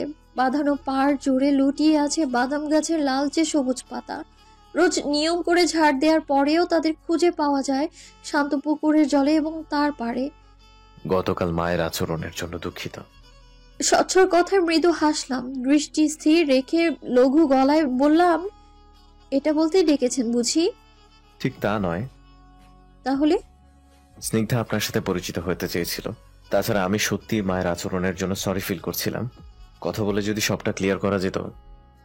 আমি মাথা ঘুরিয়ে পাশ ফিরলাম। জড়সড় হয়ে মেয়েটা স্বচ্ছর পাশ ঘেঁষে দাঁড়িয়ে আছে। চোখের দৃষ্টি এলোমেলো। মেয়েটা নিশ্চিত কারোর সাথে সহজভাবে মিশতে পারে না। পরিস্থিতি ভিন্ন হলে হয়তো আমি নিজেই ওর হাত টেনে পাশে বসিয়ে গল্প জুড়ে দিতাম, কিন্তু এখন সেসব কেবল দিবা স্বপ্ন। আমাদের মাঝে বিশাল এক পাহাড় তৈরি হয়েছে, যা পার হওয়া সম্ভব নয়। আমার পরিচয় দেওয়ার নতুন কিছুই নেই। আপনার মা গতকাল যা বলেছেন তা যথেষ্ট আমায় জানতে। আমার এমন কথায় স্বচ্ছ খানিক রাগলো বোধ হয়। তার শীতল চোখগুলো কেমন কঠিন হয়ে উঠল। গলার স্বরও খানিকটা কঠিন হলো। মায়ের আচরণের জন্য দুঃখিত আদ্রিতা। সবসময় সব কথা আঁকড়ে ধরে বসে থাকলে চলে না। কিছু সময় তা যেতে দিতে হয়। আশা করছি আপনি সেসব ভুলে যাবেন। আমার এত হাসি পেল, আমার এতটা অপমান করার পর বলছে সেসব ভুলে যেতে। এটাই কি সেই স্বচ্ছ যার প্রতিটা কথা আমি নতুন ভাবে আকৃষ্ট হতাম? এটাই কি সে যাকে আমি অন্য 10টা পুরুষের থেকে ভিন্নভাবে আবিষ্কার করেছিলাম? আমার আবিষ্কার করা সেই অতুলনীয় মানব পুরুষটির সাথে এই পুরুষটির কোনো মিল পেলাম না। একই দেহে যেন দুটো সত্তা খুঁজে পেলাম আমি, যার একজন অতুলনীয় ব্যক্তিত্বের অধিকারী আর অন্যজন মায়ের হাতের ছোট্ট পুতুল। আমি বড় করে শ্বাস ফেলে ঘুরে দাঁড়ালাম, মুচকি হেসে বললাম, আমায় মনে রেখেছেন তার জন্য ধন্যবাদ। গতকালের পর আপনার দেখা পাবো আমি ভাবিনি। এখন যাওয়া যাক, মা নাস্তা রেডি করেছে আপনাদের জন্য। কথা শেষ করে দুপায়ে এগোতেই পেছন থেকে স্বচ্ছ বলে উঠল, পালিয়ে যাচ্ছেন? আমি হাসি মুখে জবাব দিলাম, কোনো অন্যায় করিনি আমি, তাই পালানোর প্রশ্নই আসছে না। আমি আপনার এড়িয়ে যেতে চাইছি। আমি এইভাবে বলবো তা হয়তো স্বচ্ছ বুঝতে পারিনি, কাজেই কিছুটা হেনস্থ হলো বলে মনে হলো আমার। আর যাই হোক, ছোট বোনের সামনে কোনো মেয়ে এভাবে বললে সম্মানে আঘাত আসবে, এটাই স্বাভাবিক। বসার ঘরে আসতেই দেখলাম স্বচ্ছর বাবা মা দুজনেই সেখানে। আমার পিছু পিছু স্বচ্ছ স্নিগ্ধাকে দেখে স্বচ্ছর মায়ের কপাল কুঁচকে এলো। বাবা আমায় বললেন, কোথায় গিয়েছিলে? আমি স্বাভাবিকভাবেই জবাব দিলাম, পুকুর পাড়ে। বাবা এবার স্বচ্ছর দিকে তাকিয়ে স্বচ্ছকে ইশারা করে বললেন, তোমরা? ওখানেই ছিলাম, আদ্রিতার সাথে কথা বলছিলাম। আমি নির্বিকার দাঁড়িয়ে রইলাম। স্বচ্ছকে দেখেও মনে হলো না সে খুব একটা চিন্তিত, তবে স্বচ্ছর মা চুপ থাকলেন না। তিনি চুপ থাকবেন এমনটাও আমি আশা করিনি অবশ্য। কাল সব ক্লিয়ার হয়ে যাওয়ার পর আর কি কথা তোমাদের? যা হয়েছে তা হয়েছে, ফের এমনটা যেন না হয়। আমি ভেবেছিলাম স্বচ্ছ হয়তো বাধ্য ছেলের মতো মাথা নাড়িয়ে বলবে, আচ্ছা তুমি যা বলবে, কিন্তু সে আমায় আশ্চর্য করে দিয়ে বলে উঠল, আদ্রিতার সাথে আমি কথা বলতে চাই ক্লিয়ারলি। অনেক কিছু ক্লিয়ার করার আছে। আজ চেয়েছিলাম, কিন্তু তিনি আমায় সময় দেননি। কালকের ঘটনার পর তিনি কিছুটা অস্বস্তিতে আছেন, তাই আমি তাকে নিজেকে সামলে নেওয়ার সময় দিচ্ছি। নেক্সট টাইম এই সুযোগটা আমি আর তাকে দিব না। স্বচ্ছ বড় বড় পা ফেলে বেরিয়ে গেল বাড়ি থেকে। বসার ঘরের প্রতিটা মানুষের চোখ কপালে। এদিকে আমি তবদা মেরে দাঁড়িয়ে আছি। স্বচ্ছ কথাগুলো কাকে বলল? সে কি আমায় হুমকি দিয়ে গেল, তবে এতগুলো মানুষের সামনে? তবে স্বচ্ছর মায়ের ফ্যাকাশে মুখ দেখে কেমন যেন শান্তি লাগলো আমার। নিশ্চিত ছেলে হাত ফসকে বেরিয়ে গেছে ভেবে আফসোস করছে, করুক। তবে ওনার হাত ফসকে বেরিয়ে যাওয়া এই ছেলেকে আমি বিয়ে করছি না। ভোর থেকেই গুড়ি গুড়ি বৃষ্টি হচ্ছে, পরিবেশ শীতল। ফ্যান চালিয়ে গলা সমান ব্ল্যাঙ্কেট জড়িয়ে শুয়ে আছি। ভাবি দুবার এসে ডেকে গেছেন। এ বাড়ির 1 নাম্বার আসামি বাড়ি ফিরে এসেছেন সকাল সকাল। বসার ঘরে তাকে নিয়ে বিচার বসেছে, আমাকেও সেই বিচারে অংশ নিতে ডাকা হচ্ছে।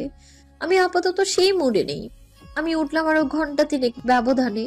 নিচে নেমে দেখি ততক্ষণে সকালে নাস্তা করা শেষ। বাবা বাজারের পথে গিয়েছেন, মা চাচিরা দুপুরে রান্নার তোড়জোড় করছে, ভাবি ভাইয়ার জন্য টিফিন গুছিয়ে দিচ্ছেন।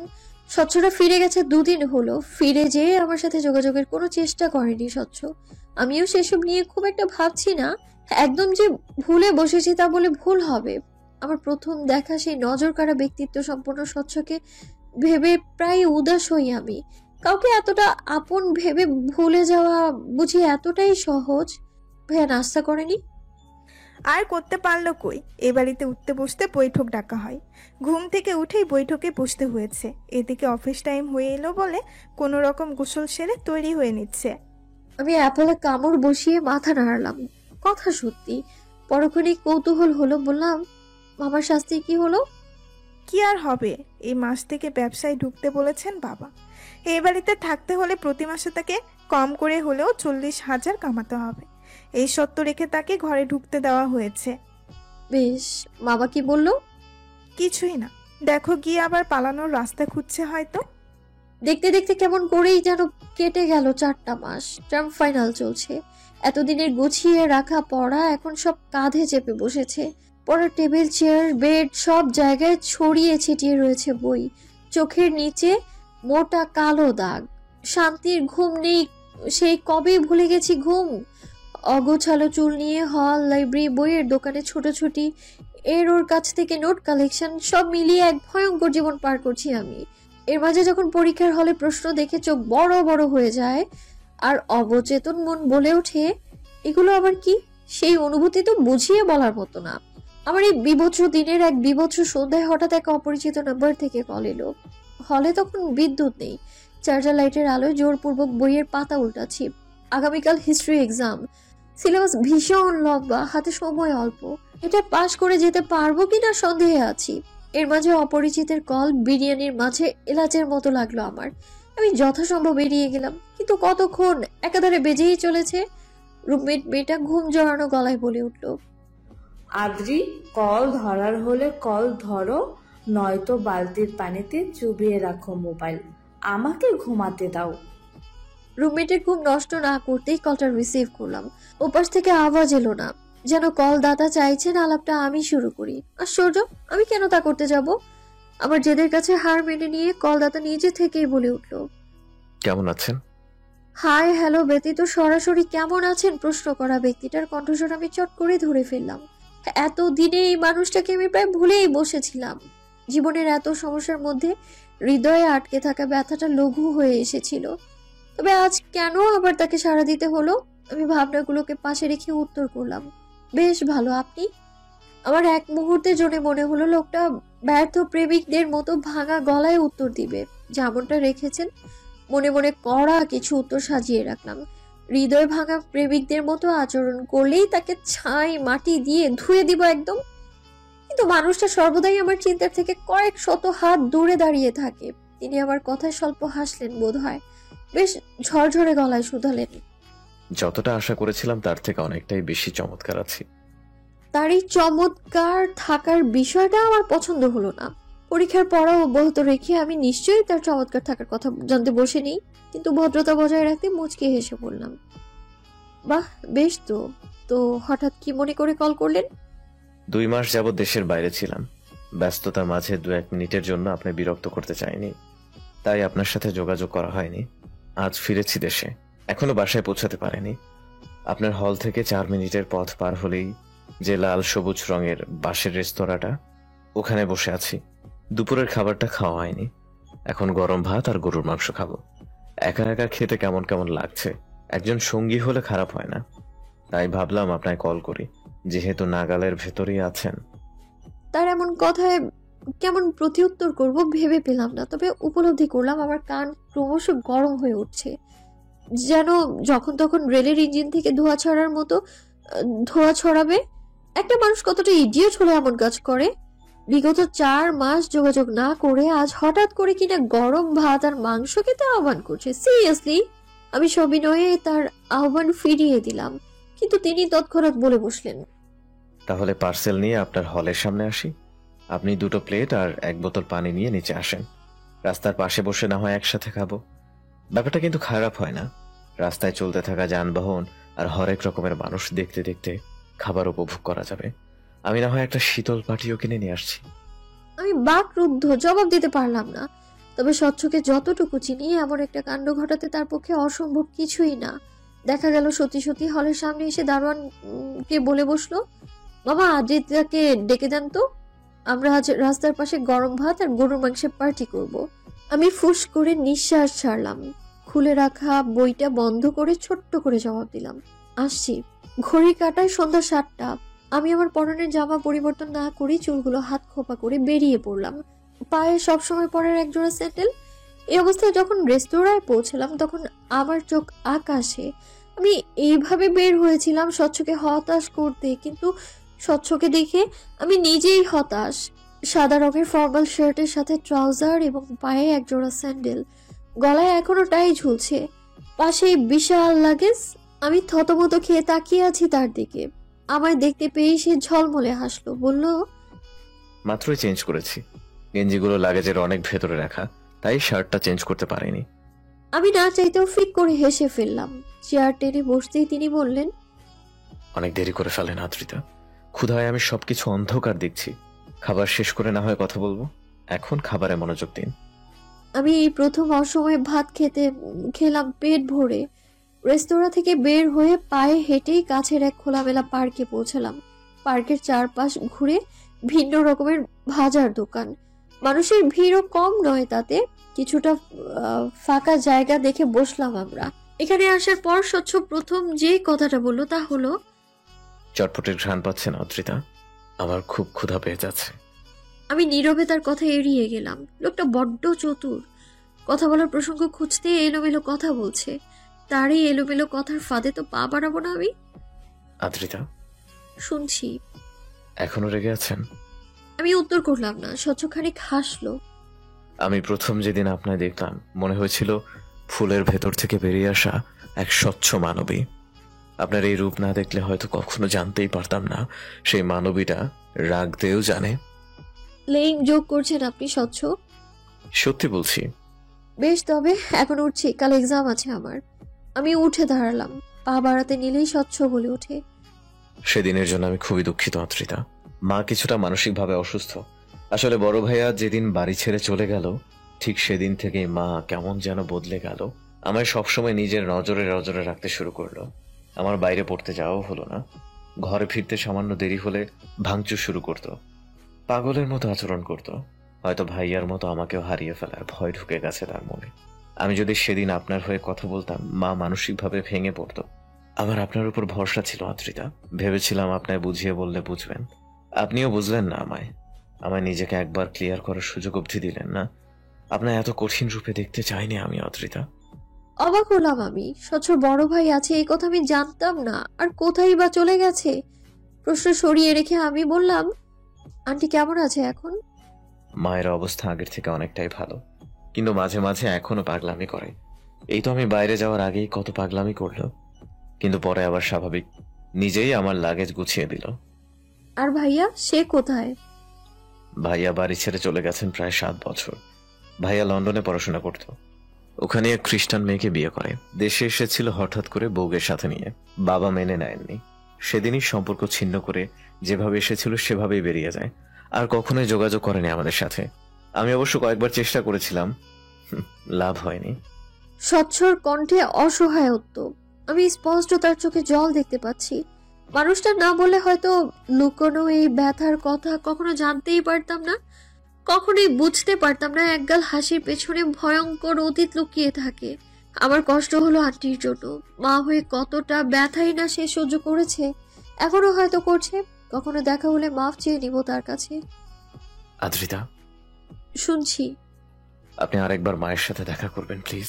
আমি মায়ের অমতে যে আপনাকে চাই না, আপনাকে ছাড়া অন্য কাউকেও চাই না, আর না চাই অন্য কাউকে আপনাই দিতে।